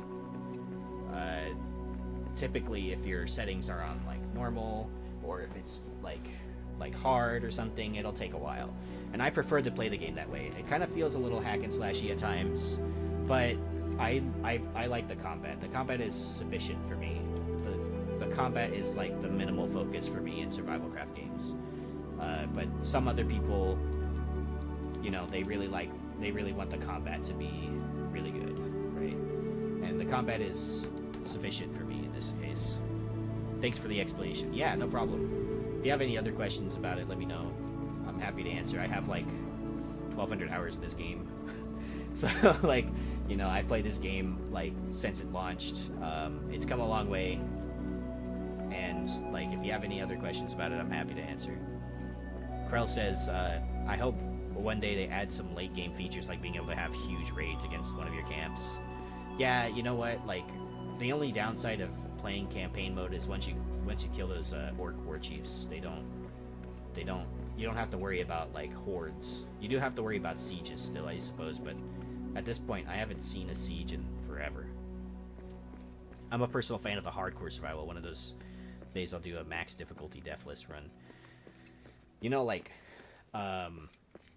me and some of my buddies used to play a lot of 7 Days to Die, and we ran a mod on that game that changed the entire game to where, like, it made the crafting system, like, way more robust. Like, you had to, like, break certain things down to make, like, certain other things. And in order to research certain things, you had to find books out in the wild and, like, deconstruct them, and that was cool. I really liked that mod. Alright, you know what? Like, you were joking about the Department of Dwarf OSHA, but I think I might actually do it. I kind of have, like, the ideal setup here for that Dwarf OSHA.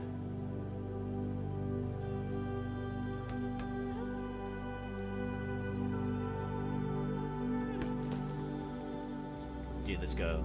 I'm actually pretty excited to make Dwarf OSHA.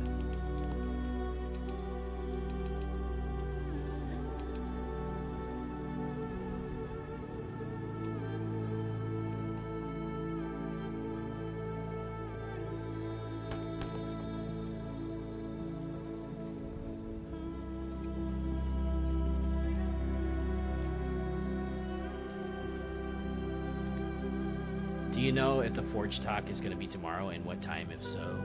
I believe it is Friday, actually. It'll display in your local time if it's on the Discord, LOTR. So for me, I'm going to alt-tab really quick, so I might be standing here for a second. But the Forge talk shows that... Let's see. Where is that thing? There it is. For me, it displays as tomorrow at 9 a.m., but that's Pacific Standard Time. So it'll show you your local time in the Discord, just so you know.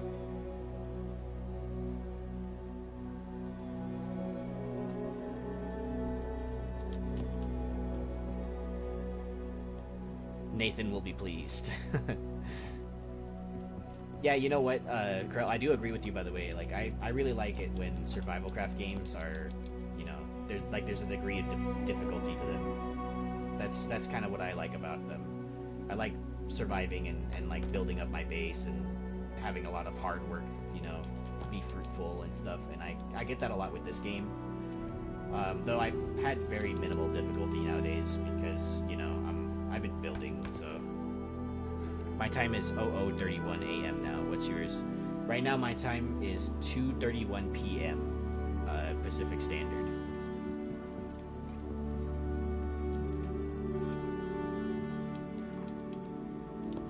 Okay, so like when you visit an OSHA office, it's like very official, right? So like there's not gonna be a register to do any transactions or anything. There's just gonna be a chair, right? So there's gonna be a chair. We'll do like a really fancy chair because that's, you know, that's all they do. Wait, I'm gonna put a rug too.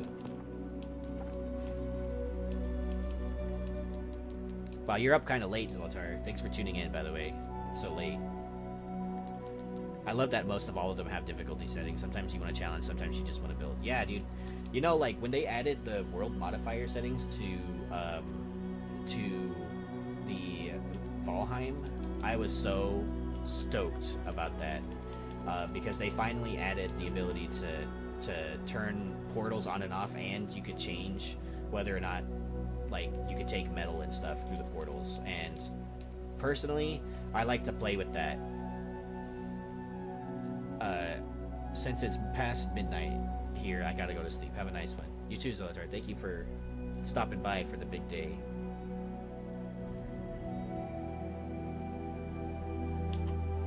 For anyone watching on Steam, by the way, just letting you know, the game is on sale.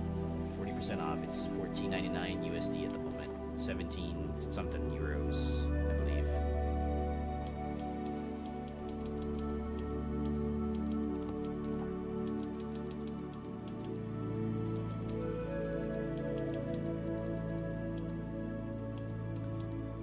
Let's do red.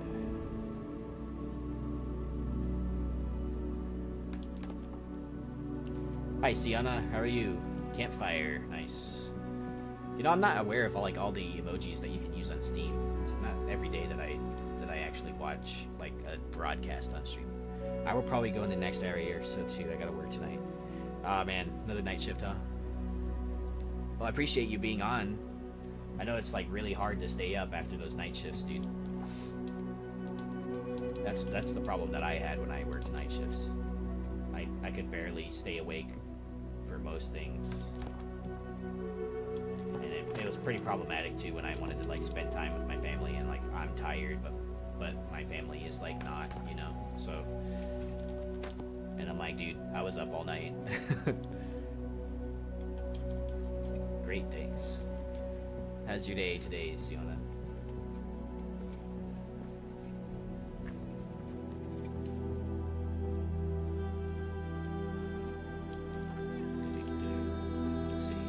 Sorry if I asked that already, by the way. Sometimes I do be forgetting. I heard a Discord message sound. Don't know where it came from, but oh well. I'm thinking bookshelves because, like, OSHA would have like a bunch of like, you know, building codes and stuff, right?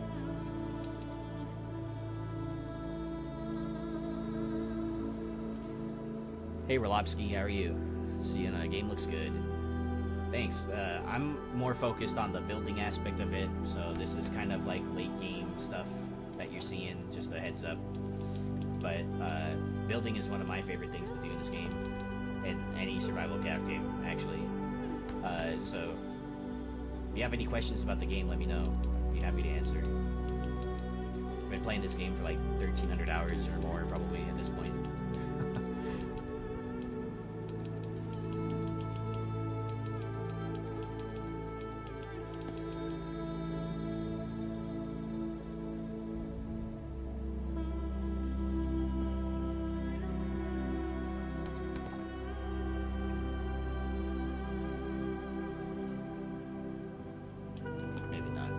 Trying to like see if I could do like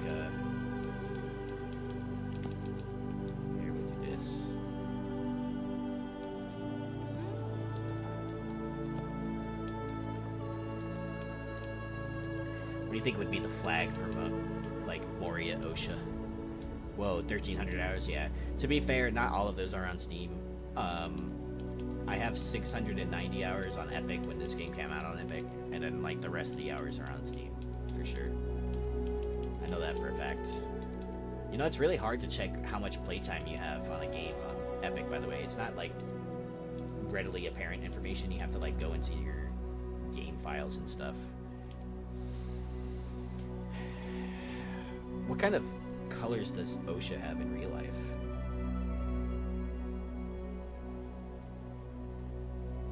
I'm looking it up, guys.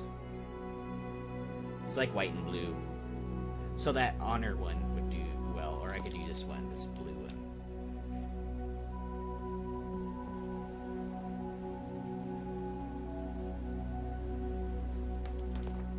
Epic is dev friendly, Steam is prey friendly. Yeah, like that's the one thing I do like about that's a really redeemable quality of Epic is that they, you know, if developers go onto Epic, they'll get a lot more of their money for publishing the game there.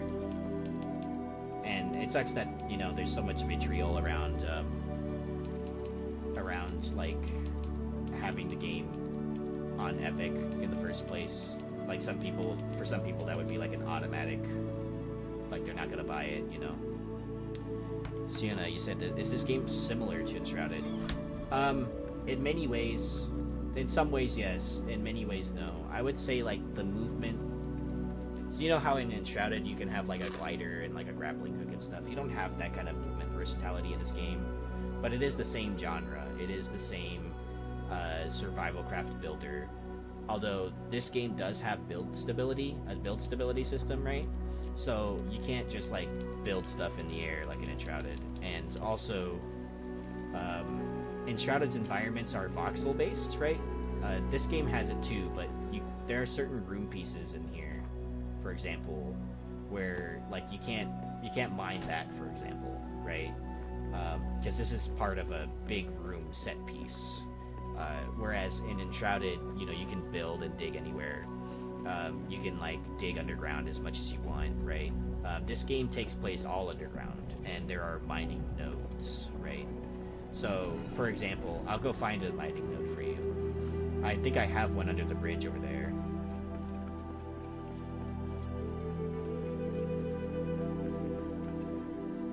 There's a bridge all the way over here that I left a mining node at, so I haven't mined it yet because it's been kind of difficult to get to. PlayStation keeps track. I have 1,263 hours of playtime. Wow, that's awesome, Grandma. You know, people look at that time amount and say, "Oh, that's a lot of time," and you're like, "Well, you know, if you're playing 2 or 3 hours a day, you know, every night to wind down, it adds up." So that's a iron ore vein over there. So those are the mineable veins that you can get here, Sienna. So like you mine those, and they can vary a lot in size and width. Sometimes there's whole rooms filled with that rock that you can mine, and sometimes, you know, it's just nodes in the wall. A lot of the rooms are like, more or less, they're like set pieces, right, that are connected together, but they're all different, right? It's all randomly generated.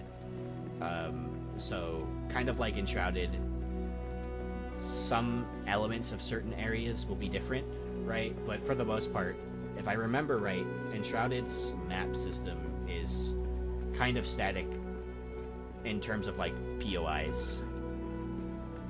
So like the points of interest that you can find in the map.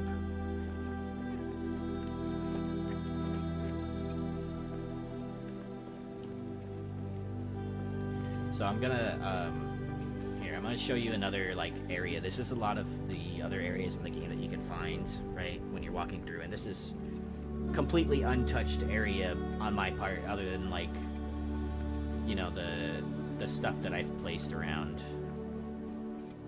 Your base looks awesome. Thank you. There's a lot more to it than what's there, by the way. You can see quite a lot of it from. I actually like to come out here sometimes, and I like to look at it from over here. It's a really nice view. I'm all the way up on that top floor too, actually. That whole top floor is restored, and the game is really beautiful, right? Enshrouded is really beautiful too. I like that game a lot. So, like, that's a set piece over there. Sorry, it's kind of lagging because there's the autosave feature,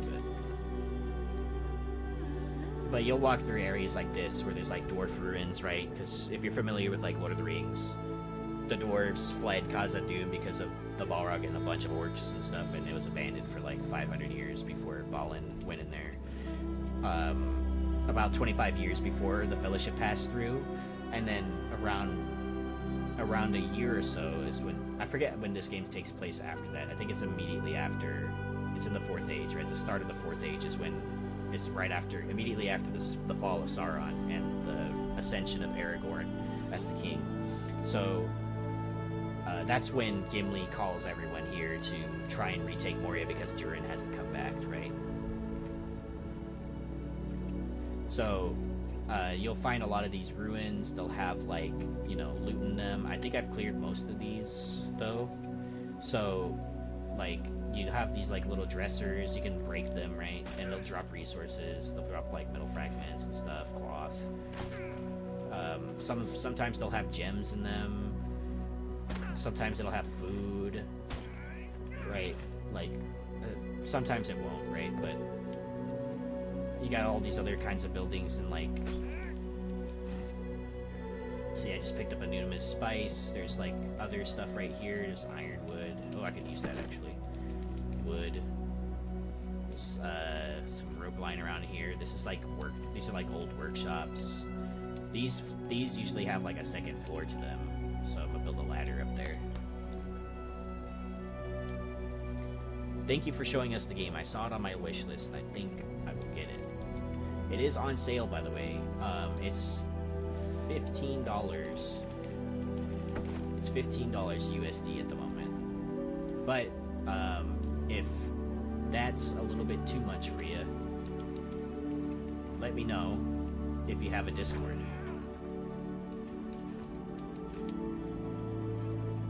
Mithril Expedition, huh? I could do that, actually. But then I would risk showing the secret technique that I use to survive in those.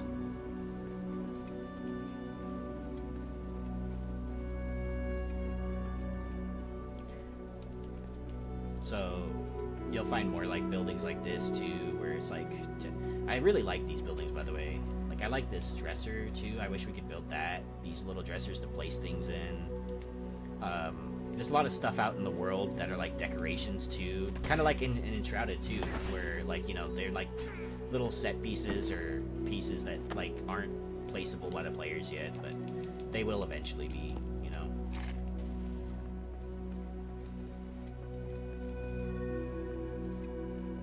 So you got, like, all these different kinds of randomly generated buildings, and in the same vein, like, the way that you find recipes and stuff, and well, I will say that, like, some of the recipe finding in Enshrouded is based on NPCs, right? In this game, just full disclosure, there are no NPCs in this game at the moment, but they have talked about it being in the future, so I'm hoping that that becomes a reality at some point. But playing this game with friends is the next best thing. Your secret survival technique, you mean getting drunk on pale ale? That is one of them. That is one of the techniques. There's also another way, and I have a riddle for that. I have a riddle for the solution on that one. I wonder how much text it'll let me place in the chat. See if people can find it.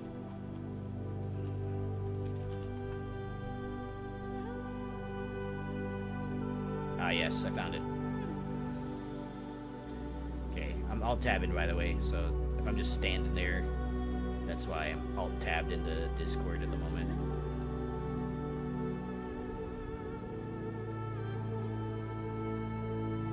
Have you played this co-op yet? I have. I've played this game quite a lot. Co-op.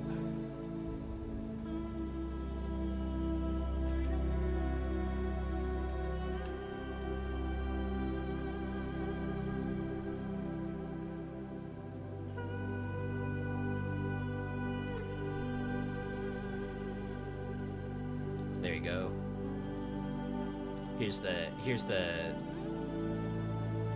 the riddle for the Steam dudes on the stream as well. I made this riddle with some help from friends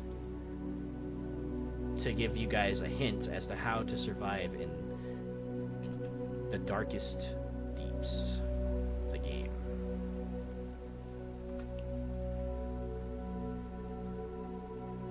How do I join the Discord group?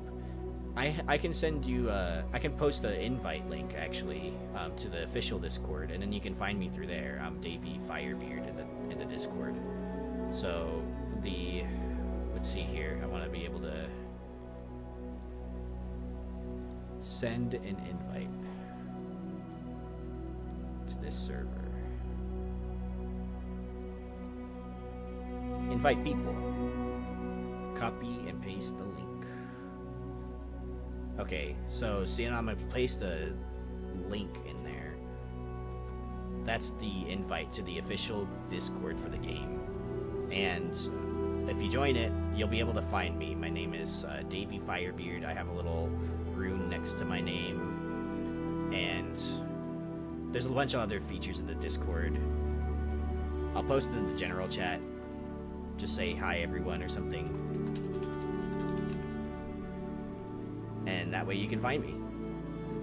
And you should be able to send me a message directly. Funny, that never seemed to work for me. Thought it was a glitch that it didn't work. So, without giving too much of that riddle away, Krell, it's not just about using that item. It's about when you use it. And I won't say the answer to that because I don't... Technically, the way that, like... Technically, this method that I use has been in the game since its launch. It's technically an exploit, but it is one exploit that's technically based in lore, and I don't want them to remove it. So think on that for a bit. It's not just using it, it's when you use it.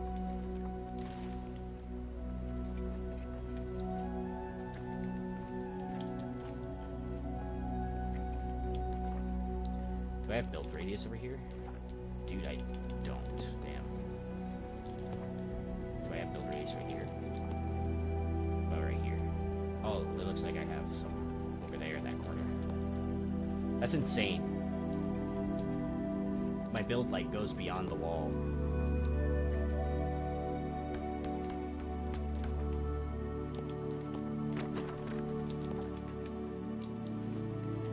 I can't even pick that stuff up. I'm gonna drop the gold. Wait, I don't want to drop the gold. I'm gonna drop that. I don't need that. I'm gonna pop this.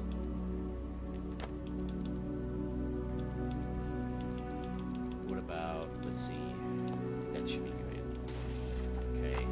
And then I kind of do need the vat boot, not gonna lie. Need that sunstone. Composite steel ingots. Let's get rid of this tree. And there's some water on the ground there. Okay, I think I have everything. I'm gonna go restore some of the... get light in this area.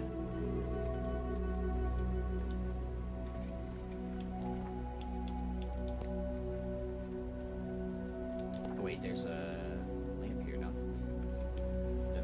There it was. It's like stuck in the wall.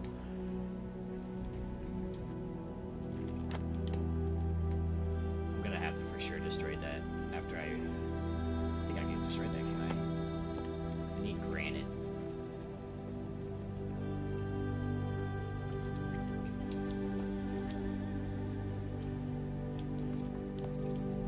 What can I place that uses a lot of granite?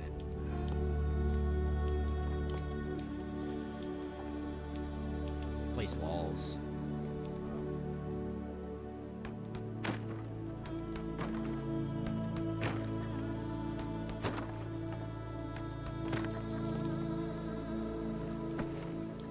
there actually are recipes that use the natural fiber, Krell.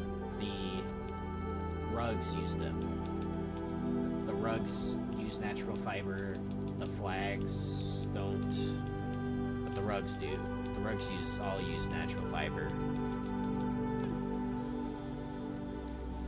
You unlock the rugs, I think, by building the tiled hearth, if I remember right. But aside from that, yeah, I see what you're saying.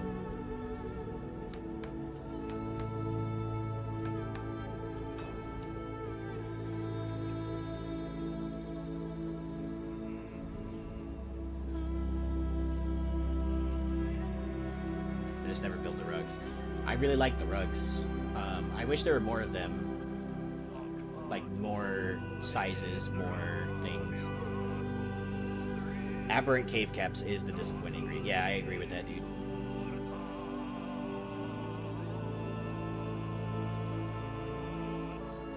So, Sienna, if you're still watching, in the game you sing songs. You sing songs for mining. You sing songs for drinking. You even sing songs to dispel the shadow.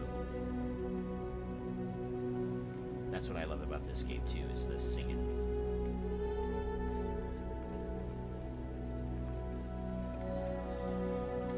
And I really want to place these dressers that are here. Like the little glass showcases. I want to be able to place items in them too.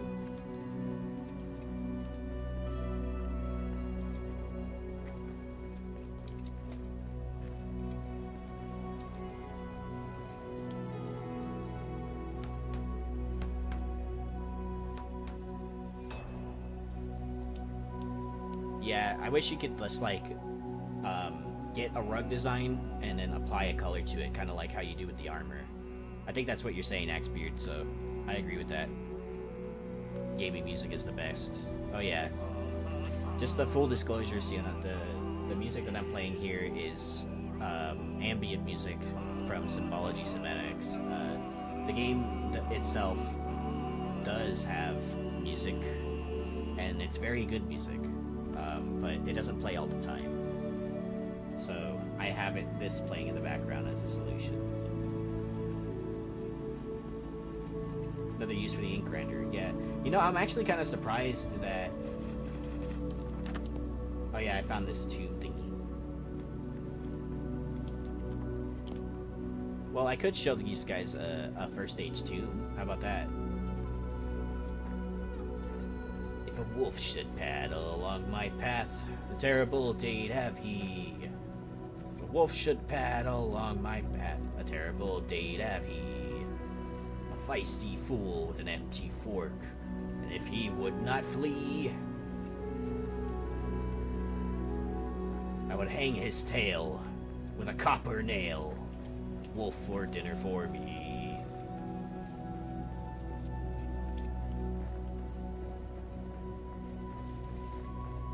So this is one of the first stage tombs that you can find in the game,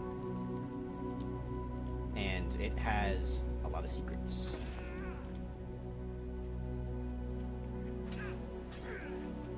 Queens.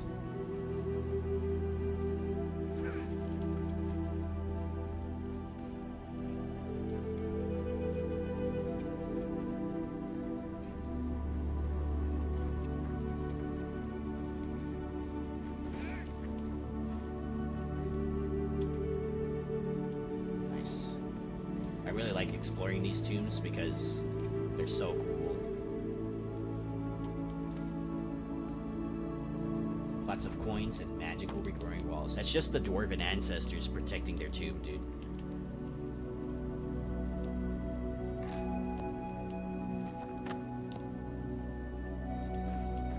Dwarf magic.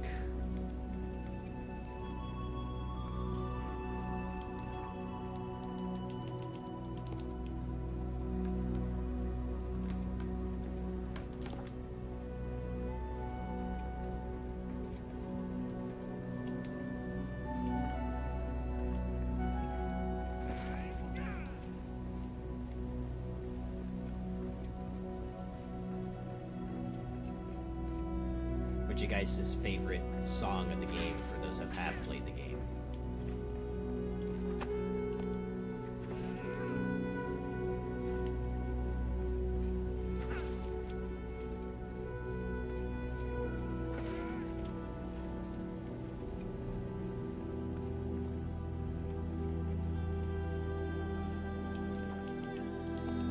Oh wow, a shadow in the tomb. It's unacceptable. I mean, they kind of have to. Don't want all those tombs being robbed. We all know what happens to the bones of the dwarves. Oh yeah, dude. Can't give that. You can't give that person any more dwarven bones.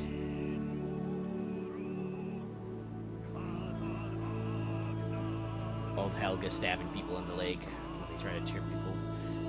That's a fun one. I really like the Bilbo Baggins one. Poor little Baggins sat for tea, lusty as a hobbit could be. What a bell that rang, and what did he see? 4 honored guests awaiting for he.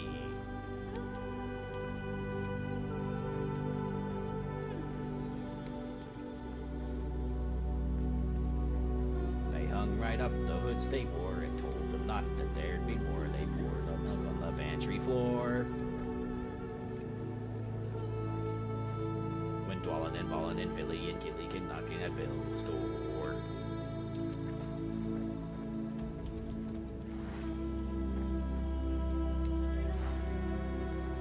Oh, I was like, what is that noise?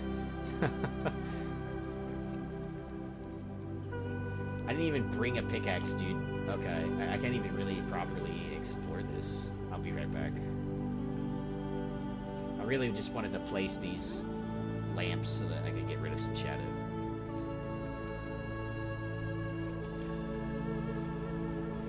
Back to the base.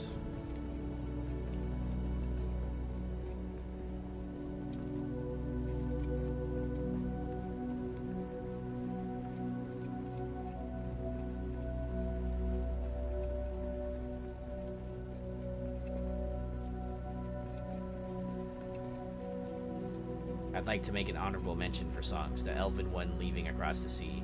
Yeah. That one's good. That one's one of my favorites too.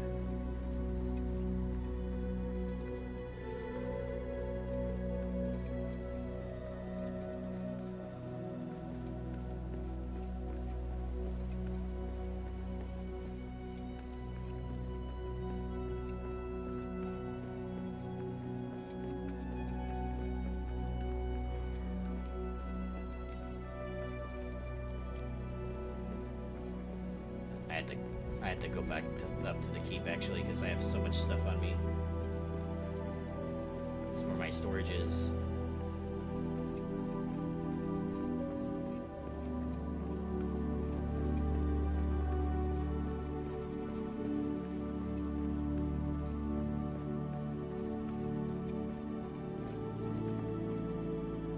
Luciana, you messaged me. I didn't even see that. Sorry about that.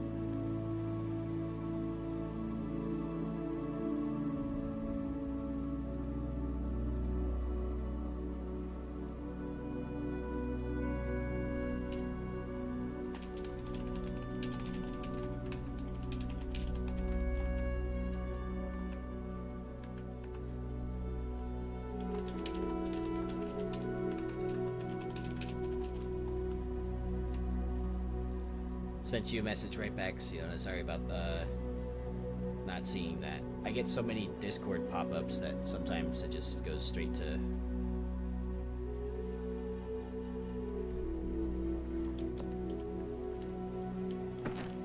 Why are there Nolgrod bolts just chilling here?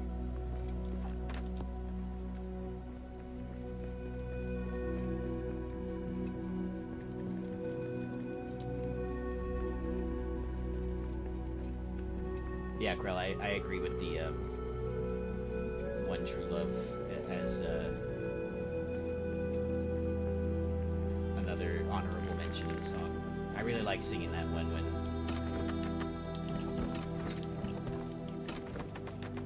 my dwarf decides to sing it, at least.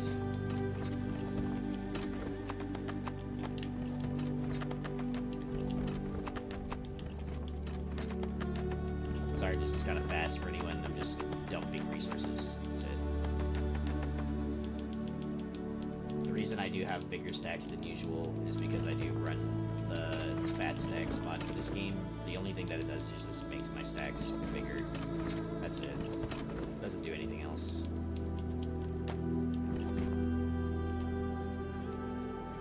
Farewell, farewell, my one true love.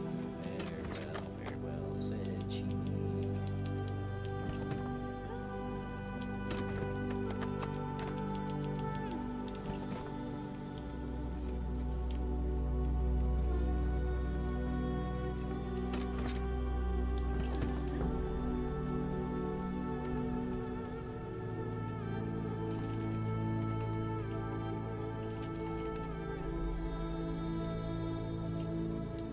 Drop these in a safe place so I don't use them.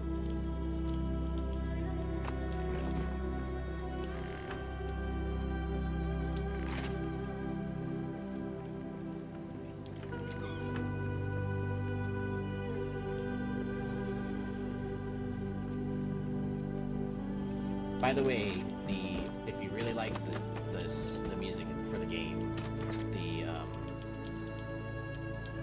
the soundtrack is on there as well. Soundtrack's pretty good. I think it is worth the price. I'm not sure if it's bundled this time around, but it is a good like a good purchase if you're thinking about listening to the music of the game. I really like that.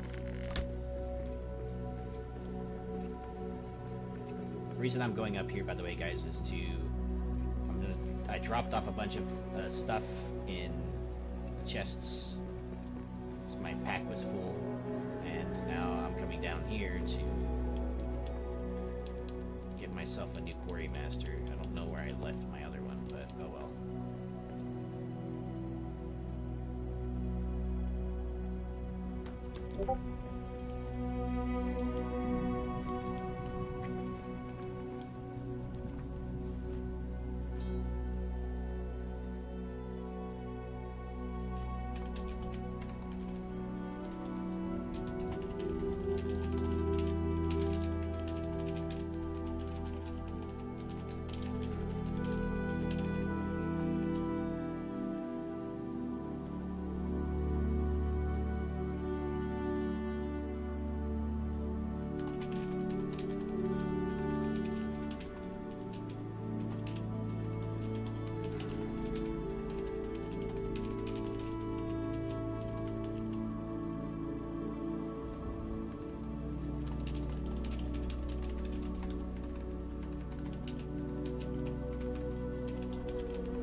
I saw your message, Sienna, so I just replied to that.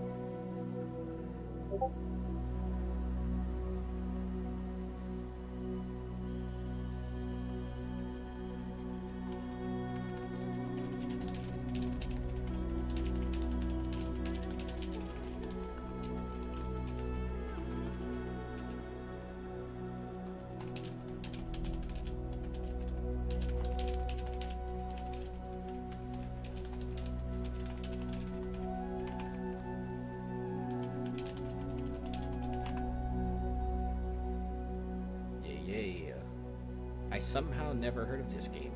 Hi, Netfound of Ronard. Welcome. Yes, this is Lord of the Rings Return to Moria. It is a survival craft game set in the Lord of the Rings universe where you are dwarves trying to reclaim Khazad-dûm, and you end up stranded in Khazad-dûm. You have to find your way out.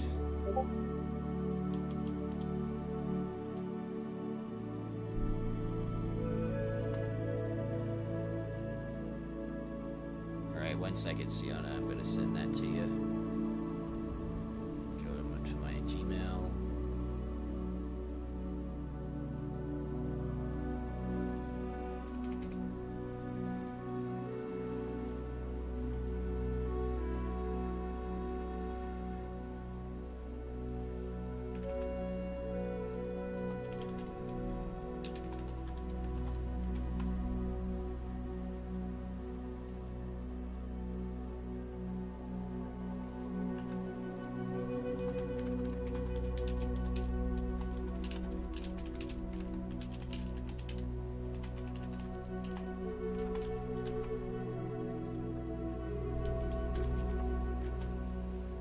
Alright, I am done using Discord for now. Where is it? Well, I think think dude wanted to go to bed 20 minutes ago.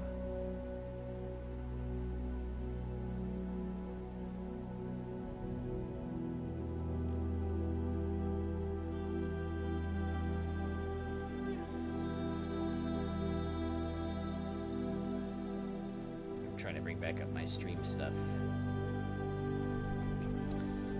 Alright, this has been a blast, but I really need to get some sleep for work. No problem, Krell. I understand the night shift struggle. Thank you, man. Thank you for coming by the way, and I hope you enjoy the game.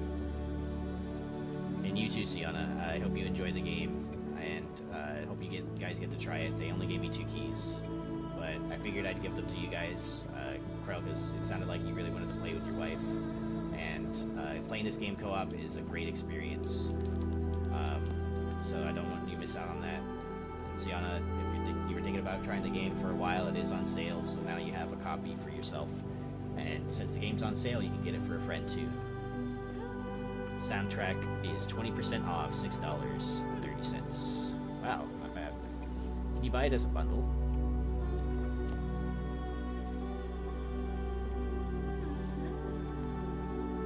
Thanks for that. Sorry to keep you up. Oh no, it's okay, Sienna. I actually wasn't going to sleep.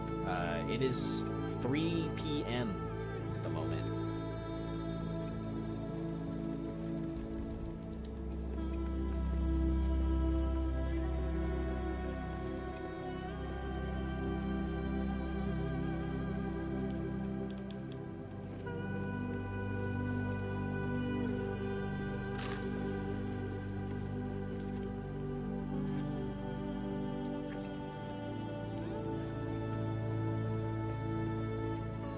It is 3 p.m. Pacific Standard Time where I am.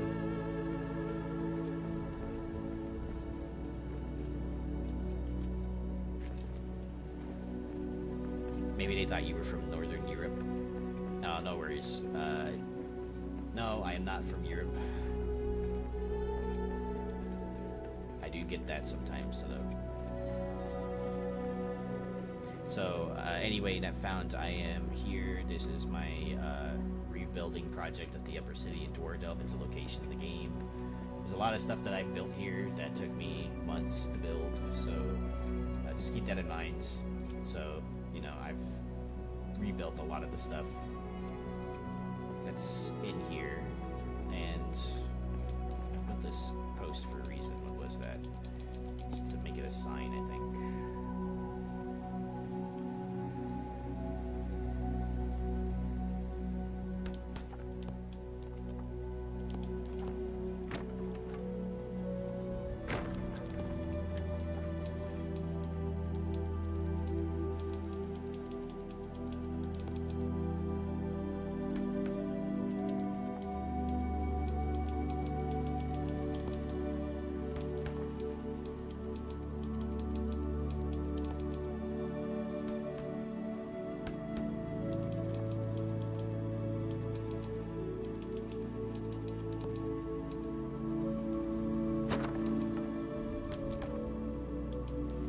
Are there friendly NPCs that populate this environment? Not yet. They have talked about it. There's a lot of talk about, like, it's one of the most requested features of the game at the moment with NPCs. But the game is good, though. I will say that. The game is good. We'll do Stone Keepers for Moshe. Sorry, I'm, like, double thinking right now.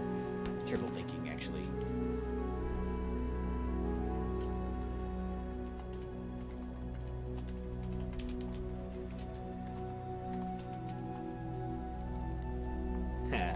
Anyway, so that is one of the most requested features as NPCs. The devs have talked about it in the past, about wanting to add that, wanting to bring it to us, and they've delivered on a lot. They don't make any promises, right? Which I think is good to, you know, quell some expectations, but they've seen a lot of that feedback. There is a thread link on their website to submit feedback as a ticket to them. A lot of people have done that for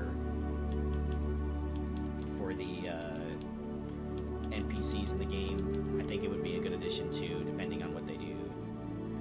So right now there's no NPCs, but eventually in the future Who knows, right? There might be NPCs.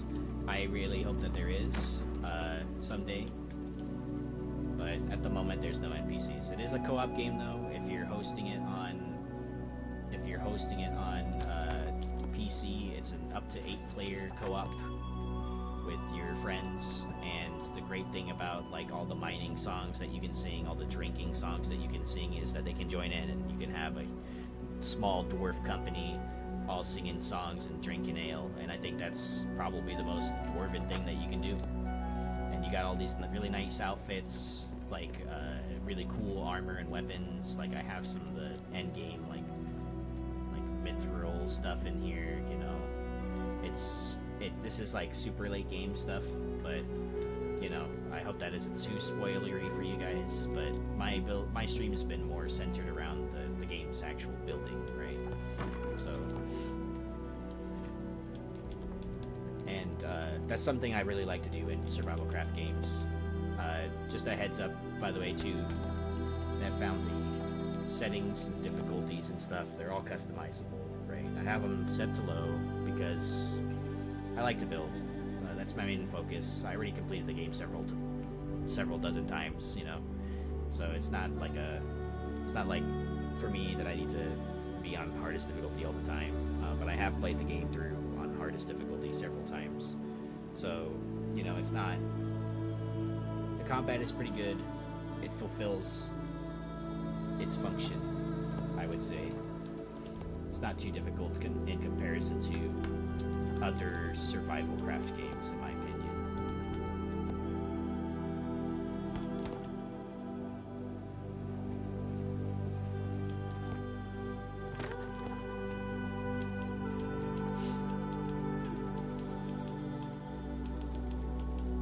If you have any more questions about the game, I'm happy to answer them, by the way. Just shoot, and I'll do my best to give you a straightforward answer.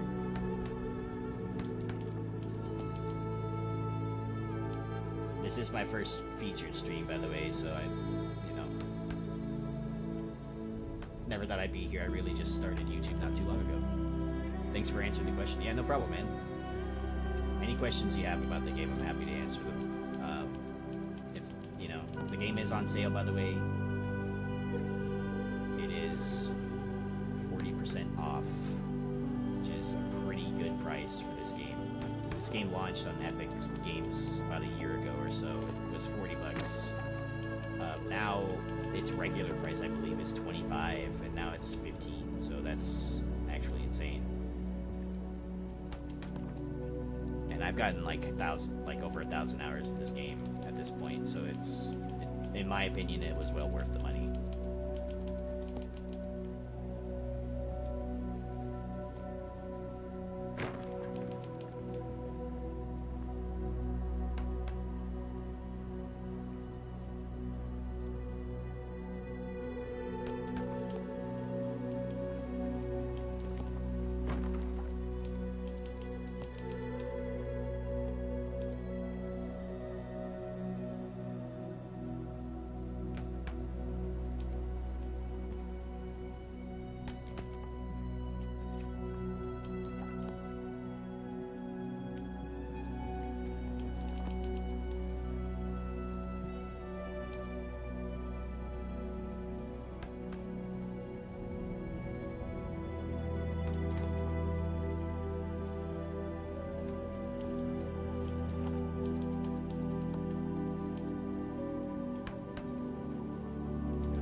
Done by the end of the stream. Still have about an hour left, maybe 45 minutes left of my stream here, so they did say I could go over or under, so it's not like a huge deal or anything, but you know, I want to be,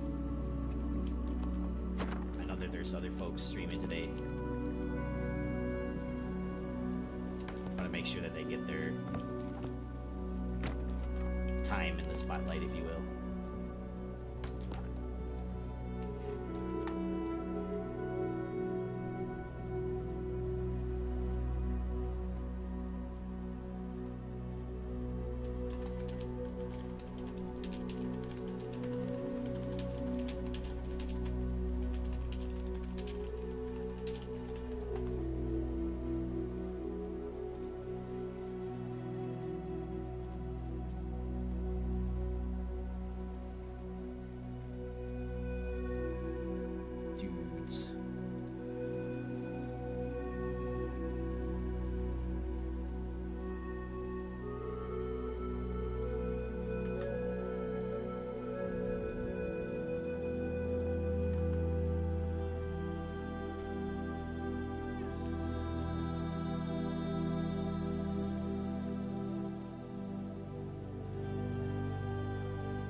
are you up to, Axebeard?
Recording and editing stream intermission screens. Nice. I did some work on mine too, not too recently. I actually did all that work last night just for the game, just for my audio to poop out for some weird reason today. That was so weird. I'm glad I fixed that though. I don't have the super blurred background anywhere, but there's nothing in my background that I'm really too concerned about anyway. Got my Captain America shield back there. I used for cosplay once. A couple times actually.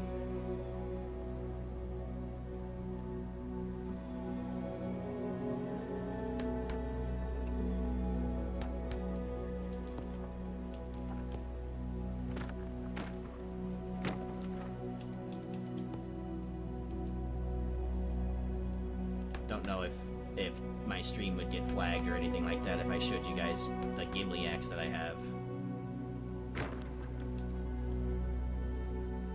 Probably shouldn't risk it, huh?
Best not to risk it. Yeah, that's kind of the same thought process that I'm in right now. Wearing that helmet wasn't so bad, by the way, but I need to find a good solution to wearing this thing with my headset because, like, it is cool. I love this thing, dude. This was, like, whoever, like, the person that made this for me was amazing. And, like, it's great. It's just I can't wear my headset on it, with it on, you know?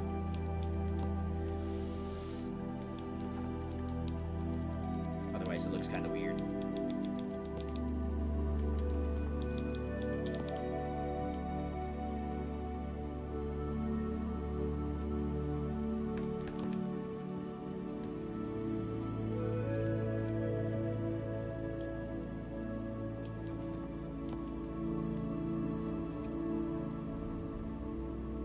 If I used earbuds, it's kind of a tight fit, not gonna lie,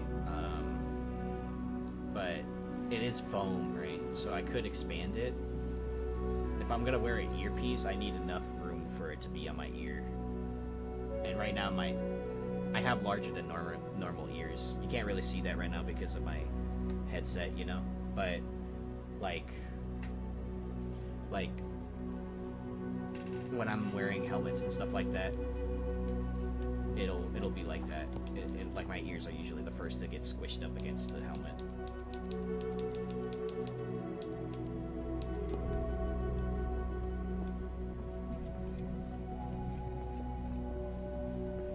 Let's go back and fix that lower floor first.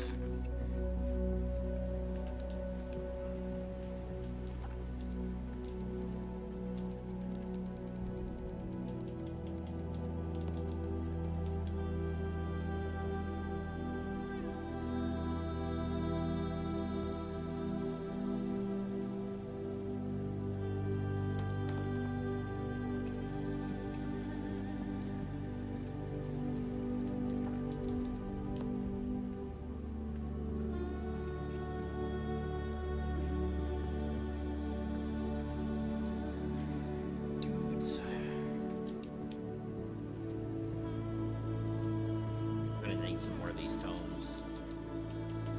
I never thought I'd say that, but I'm gonna need some more tomes.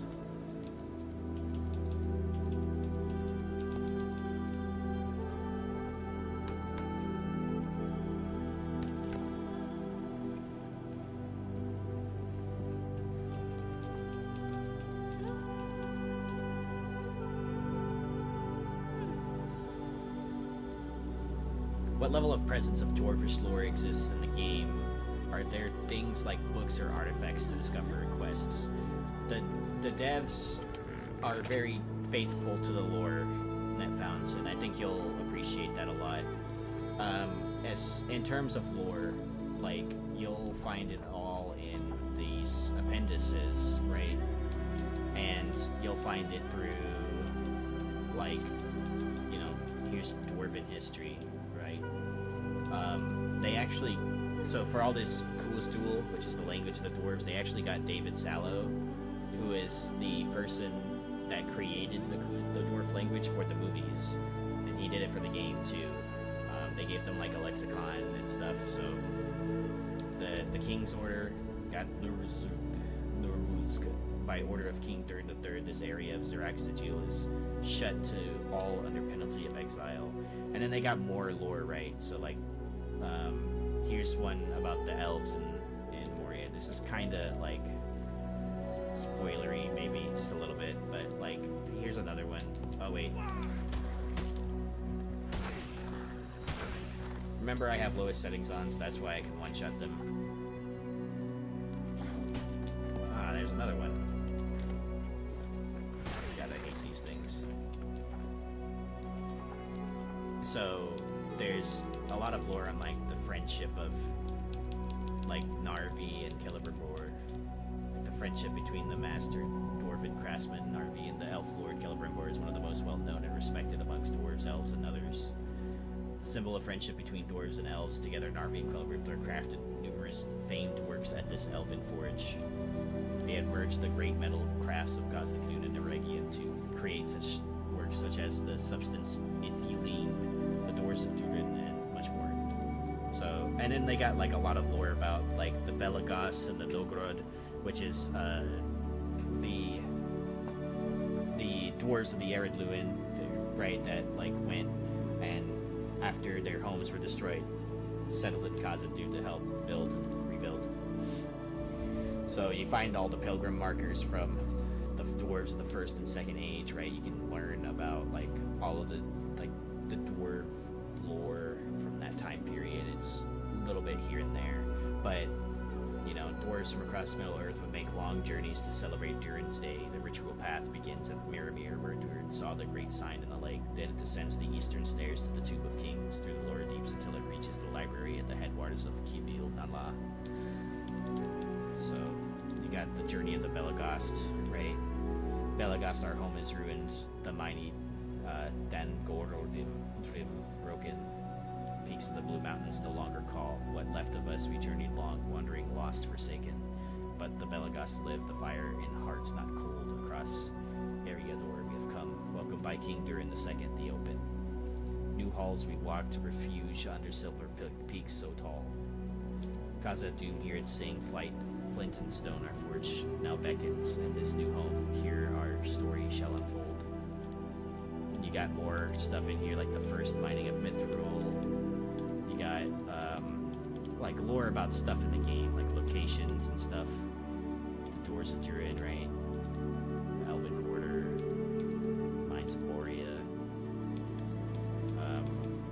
All of the lore that they do create for the game is based on the canon of Tolkien and company. And here's the contract that Gimli gives you, right? Contract section 1.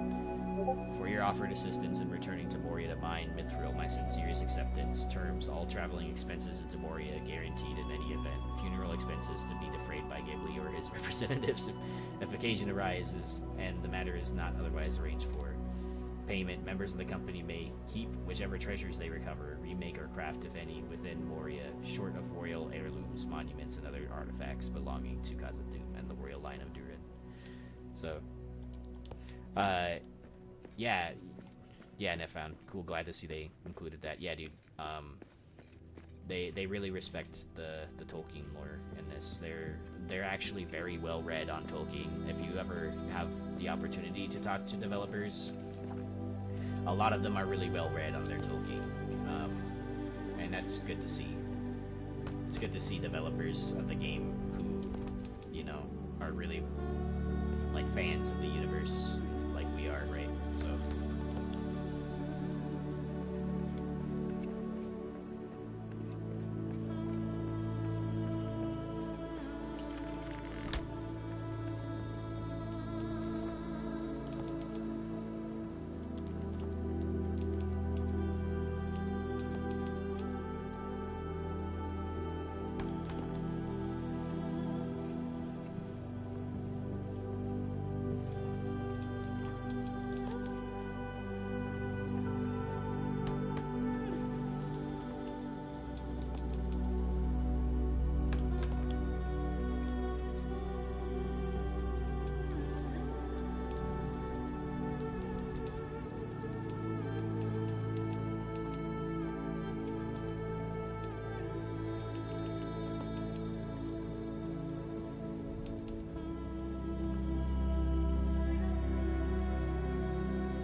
Needs a hearth. Almost forgot. Let's build the frame for that right here. Since this area corner is not gonna get much usage. For the stream players who are not familiar with the game, streams viewers on Steam, hearths work a lot like the workbenches in Valheim. If you played that, they give you certain radius that you can build in. They also function as a place to cook, like you can cook food and stuff in the hearth.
this room.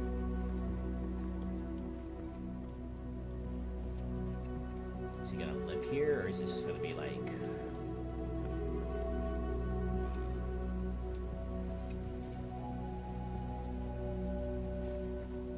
I'm building Moria Osha, by the way, so if they live in here, then it should be like...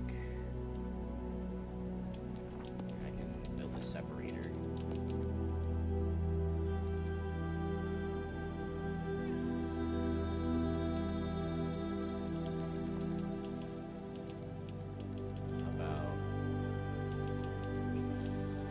Separate it with lattice this time around.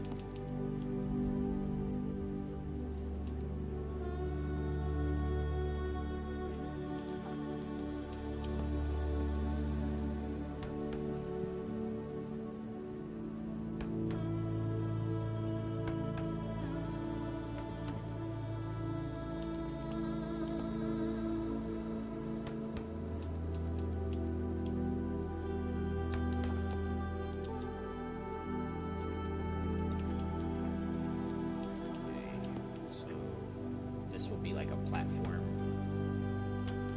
where the bed will be. Some other stuff. I use wood stairs this time. Let's do tall, polished.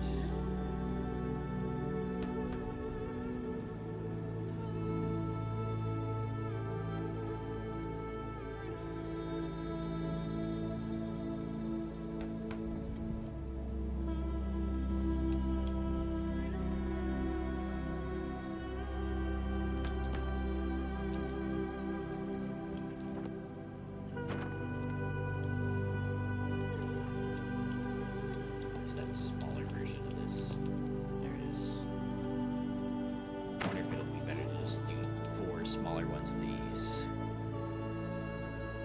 The concept of reclaiming the lost of legacy of fallen dwarf kingdoms really reminds me of the Dwarves series written by the author Marcus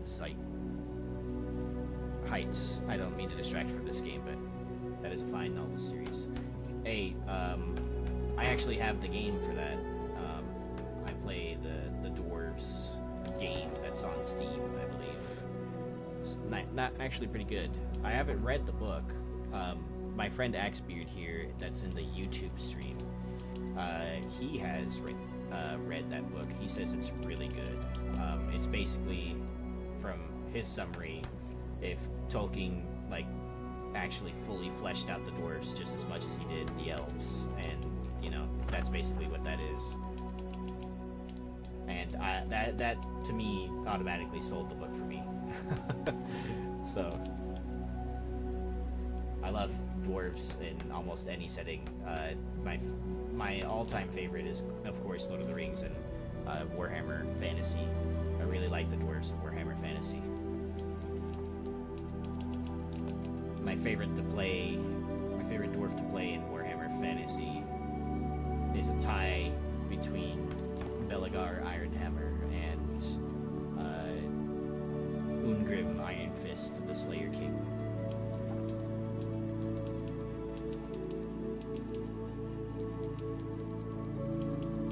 I also really like Malachi McKyson, actually. He wasn't too bad either.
bags, by the way.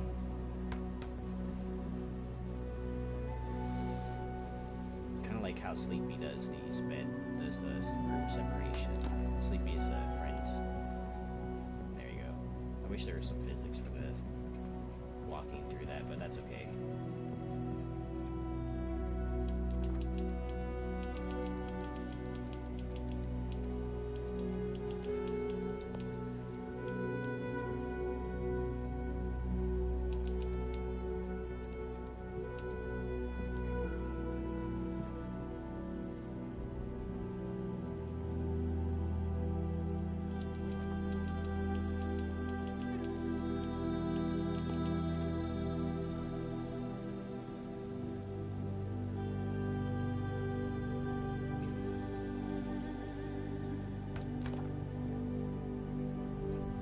Save.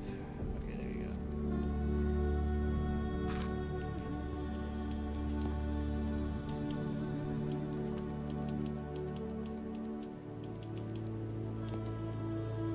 Alright, and here we'll have bed.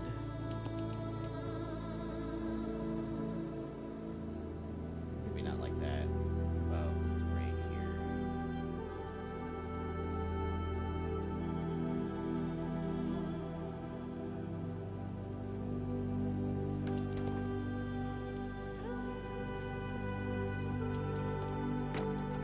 Probably needs to be a little bit offset since you can come in from both sides.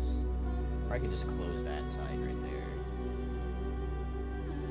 Probably do that. Probably close that side right here. Instead of...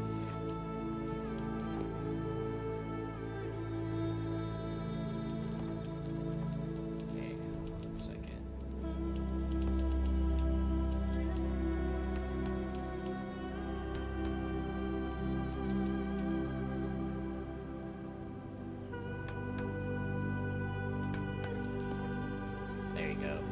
Now that gives you a little bit more room to work with. Just me a little bit more room to work with in here. Very nice design. Reminds me of something like the Japanese fabric in front of doors at a traditional building. Oh yeah, yeah. Yeah, I know what you're talking about.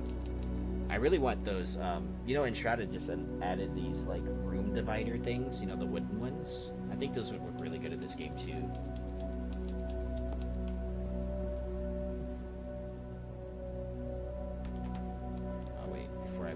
I should probably place the other effects.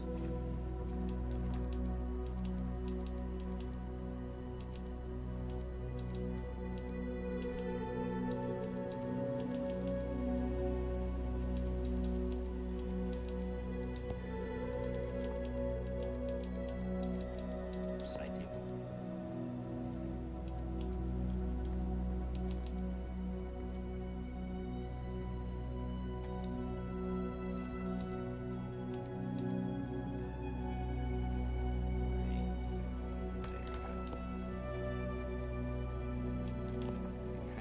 It backwards actually, because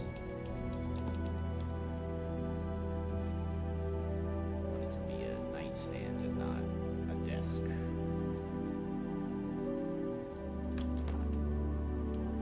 There you go. This pot is too big.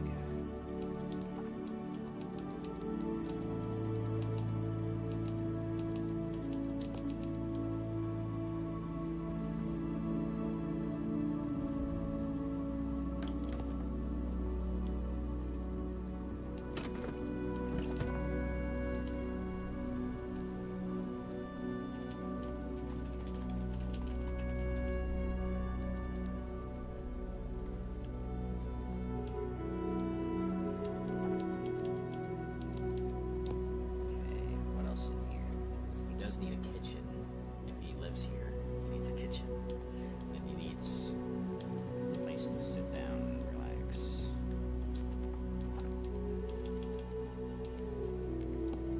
A place to put up his stuff too.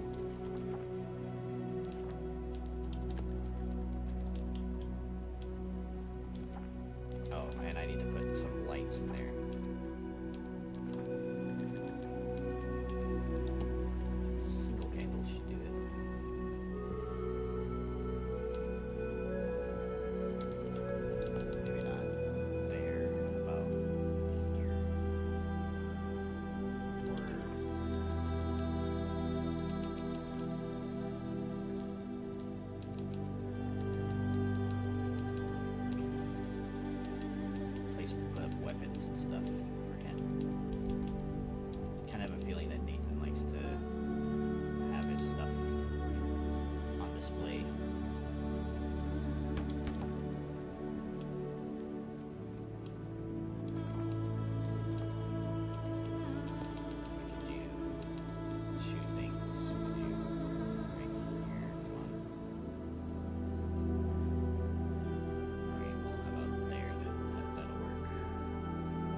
some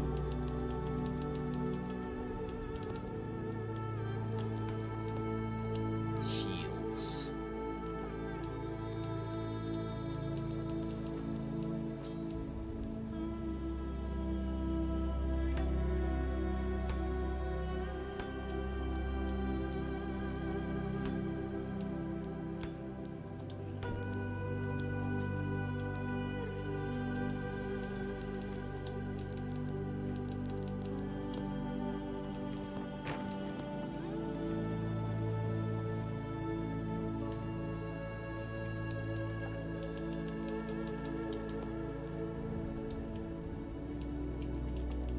Ram's head over here.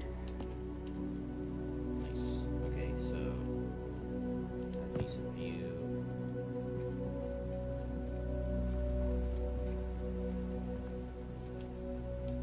Decent place to put up armor.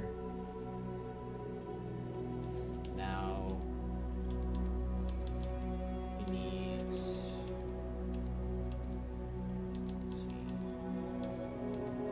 Thinking about building another walk-in closet, but if that takes way too much space from him having a kitchen, I might not do it. So let's try and build a kitchen first. Yeah, space is kind of small for all that. I could go in there one piece. Then I'd lose this.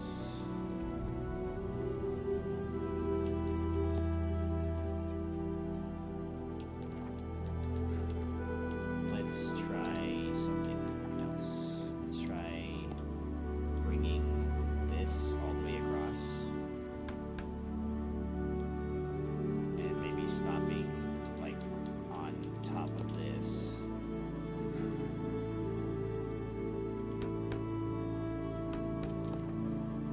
And this will make sense in a second. Ideally it does. So get up higher so I can make sure.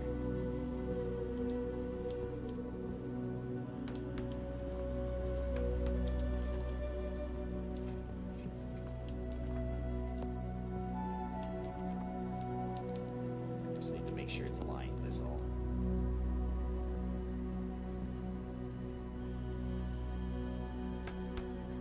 That's good.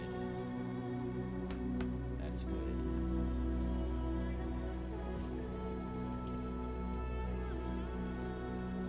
Destroy that.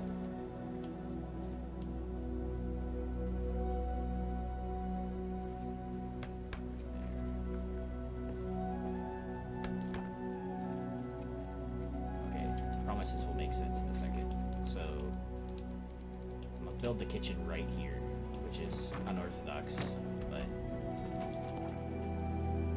it might work.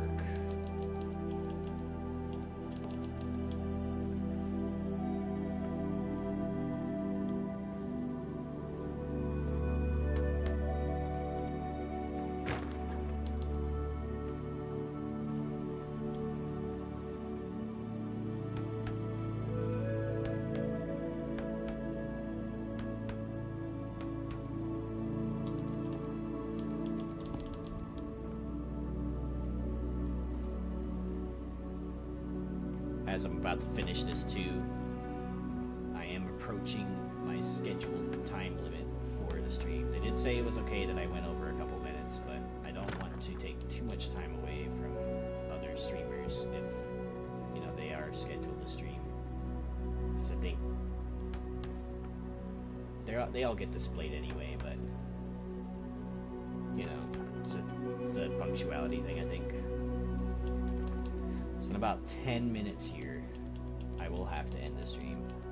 But, at least on Steam, I will continue streaming probably on YouTube. So if you guys need to follow on Steam, need to follow me on YouTube, my username's FireManeDavy. It's the same as my display name here on Steam. And it'll have the same profile picture, I believe. Well, I hope so. So.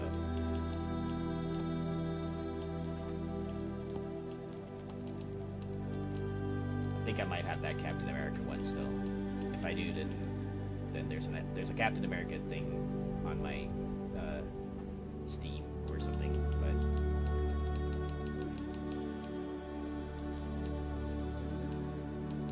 I don't know if I can give him the hanging cabinets.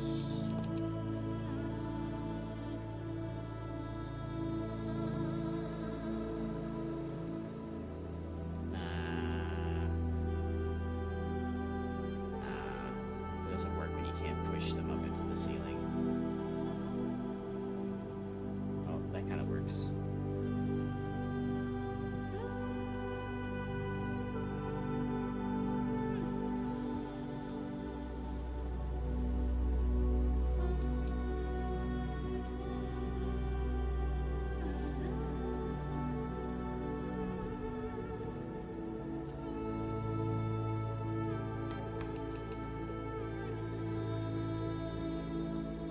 So it does work, I just needed to place it further in there.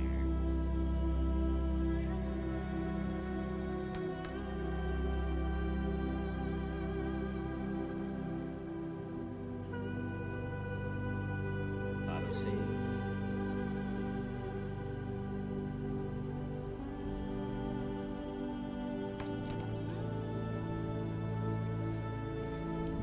Okay, cool. That worked out. Over there. I think I might have accidentally deconstructed something in the process.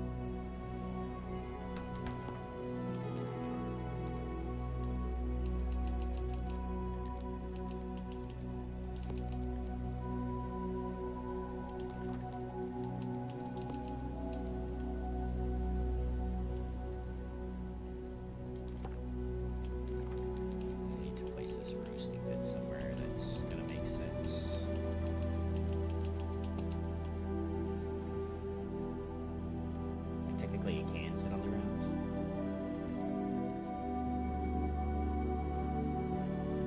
Just don't like it sitting on the ground.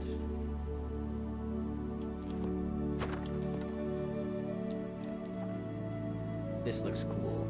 Hi Trisha Cherish. How are you? Trisha Cherish.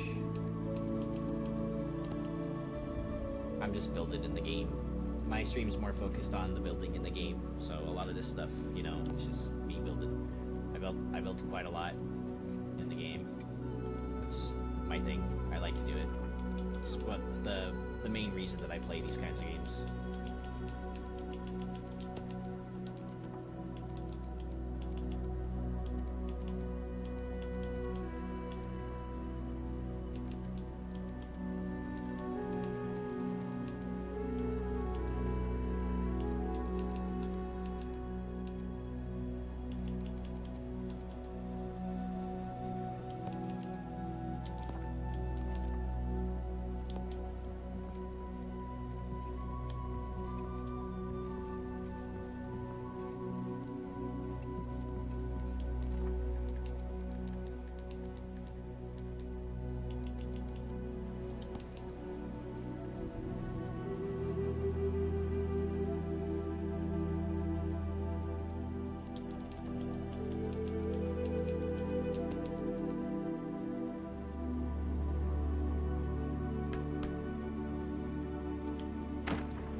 Making a little, I can place those again, but I'm placing like a stone like barrier thing for the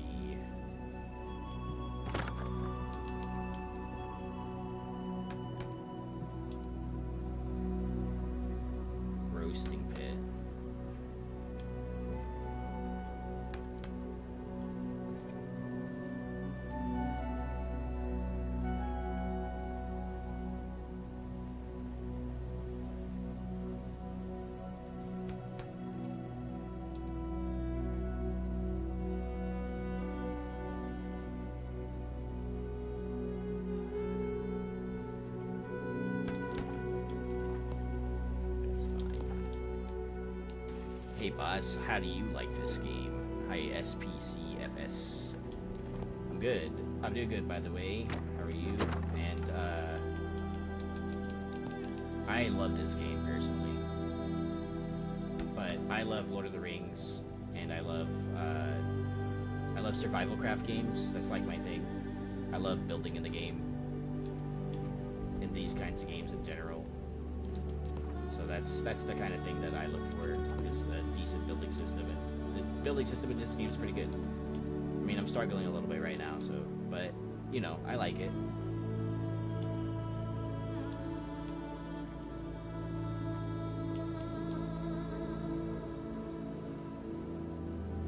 Maybe I should just go with that higher height. Because the game just wants me to at this point. Yeah, that's better. That was way easier. Took me way less time. Back is hurting today. I love base building games a lot. Struggle in any base game is fine. Well, yeah. There's a certain amount of struggle to play stuff. I played a lot of 7 Days to Die with some friends, and we built tons of bases in that game. Played Valheim a lot. Built a lot in that game too. So, game without build struggles doesn't exist in my opinion, but it can always be better, you know.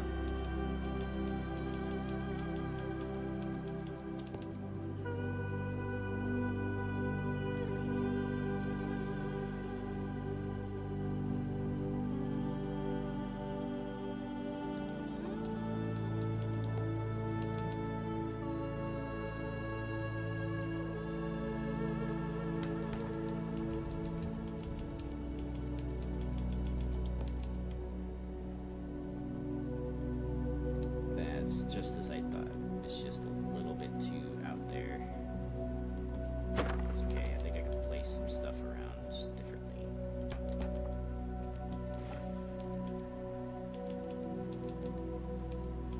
I got my roasting pit right here.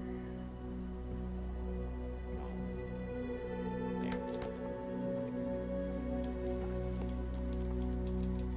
An oven. I guess I could go on that opposite corner, huh? Just an FYI, your game sound is louder than your mic on stream. Really? That's interesting. I haven't had that problem in a long time. I actually have the... Maybe it's because my mic was far away from my face.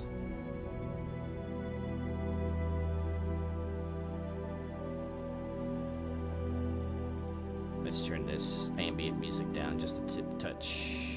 I usually have it at around 23 or 25, but let me know how that is.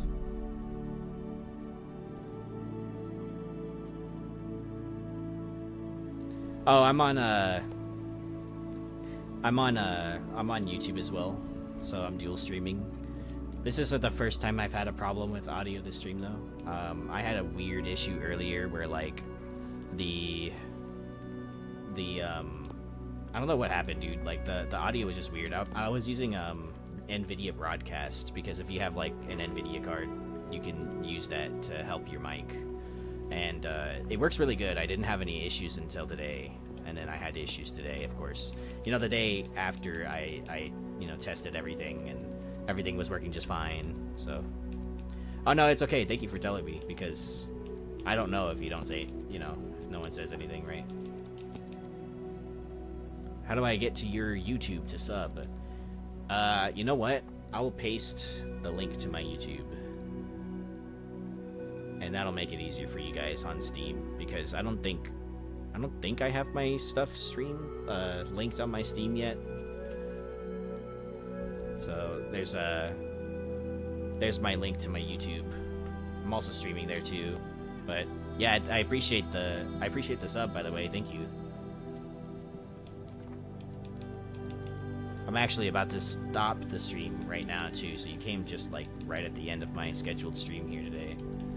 But this is like, I've only been doing YouTube for like a month, and they asked me to stream if I wanted to stream on one of these days for their sale that's going on right now. The game's like 40% off, which is really cool. So I jumped at the opportunity. I was like, yeah, I'll do it. Why not?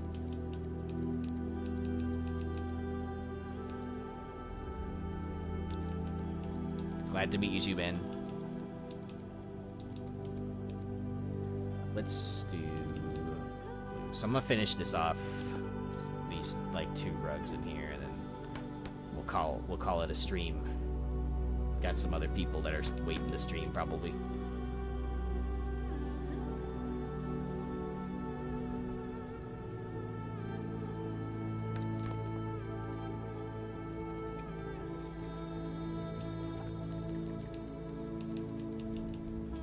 So let's finish placing this oven. I'll place it in this corner. Like that. Now why not place another one?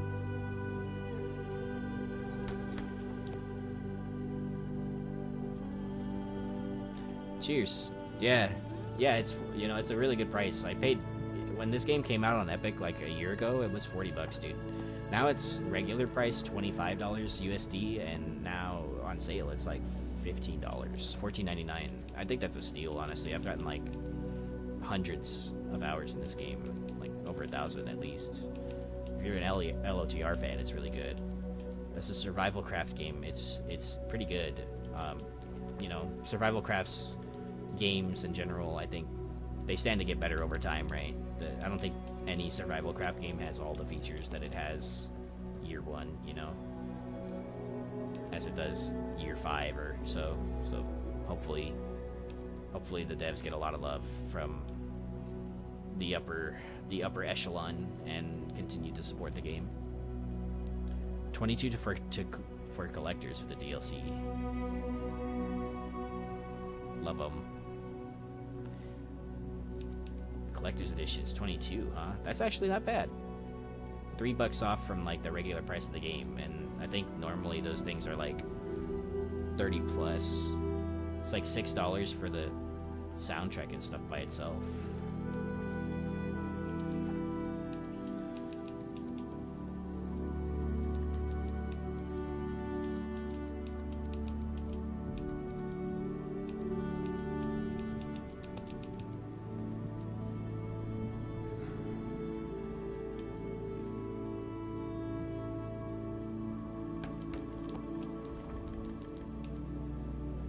Thank you for highlighting this game. It looks promising. Probably the nicest looking LOTR game in some time. Oh yeah, dude. You know, like, especially after Gollum, you know, like, it hasn't really been a good time for LOTR games. I mean, Shadow of War was pretty good. Shadow of Mordor was alright too. Okay guys, cheers. I'm gonna go play. I look forward to your vids on YouTube. Thank you, man. I appreciate that.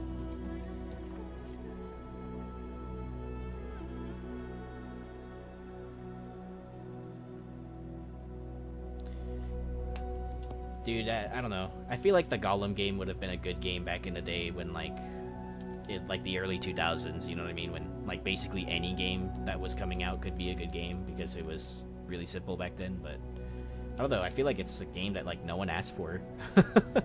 You know? Like, hey, like, no hate to them, but, like, the Gollum is not really so much a compelling character that I want to play a game as him, you know?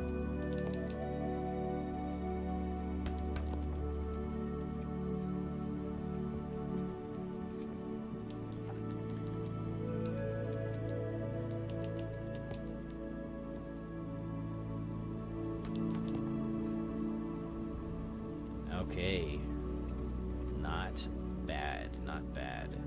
I think I can make room for, this is stuff I broke earlier. Ah. Dwarf OSHA, let's go. And over here we have a rock concert. That's a pallet of stones on a stage with the torch as the microphone. And this is the set piece. And this is my bazaar and stuff that I built. Oh crap. fell. Anyway, this is the bazaar. It's like a big marketplace that I built.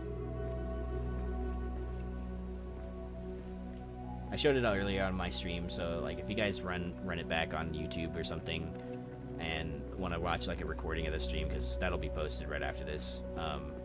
I did tour the entire place that I've built up here. This is the Dwardelf Upper City set piece. So I built a lot in here, and yeah. But anyway, this was a really good stream, and it was a really fun time. So I wanted to thank North Beach Games for thinking of me when even though I just like started my YouTube journey not a month ago, just a little bit over that maybe, and like it's insane that I got this opportunity to stream the game on Steam and stuff. So I'm really grateful for that, and it's been really fun, guys. So I hope to see you guys. Actually, I'll be on tomorrow with my group of friends, but that will be like a group stream, and my good friend Nolia will be streaming that one.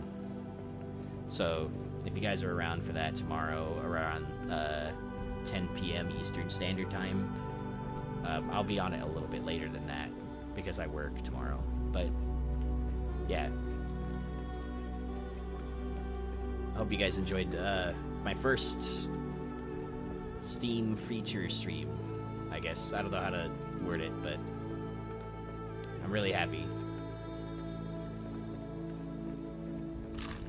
So, okay, I'll end it here since this is a relatively building-less area. So, I'll see you guys next time. Thank you for watching. I appreciate it a lot. See ya.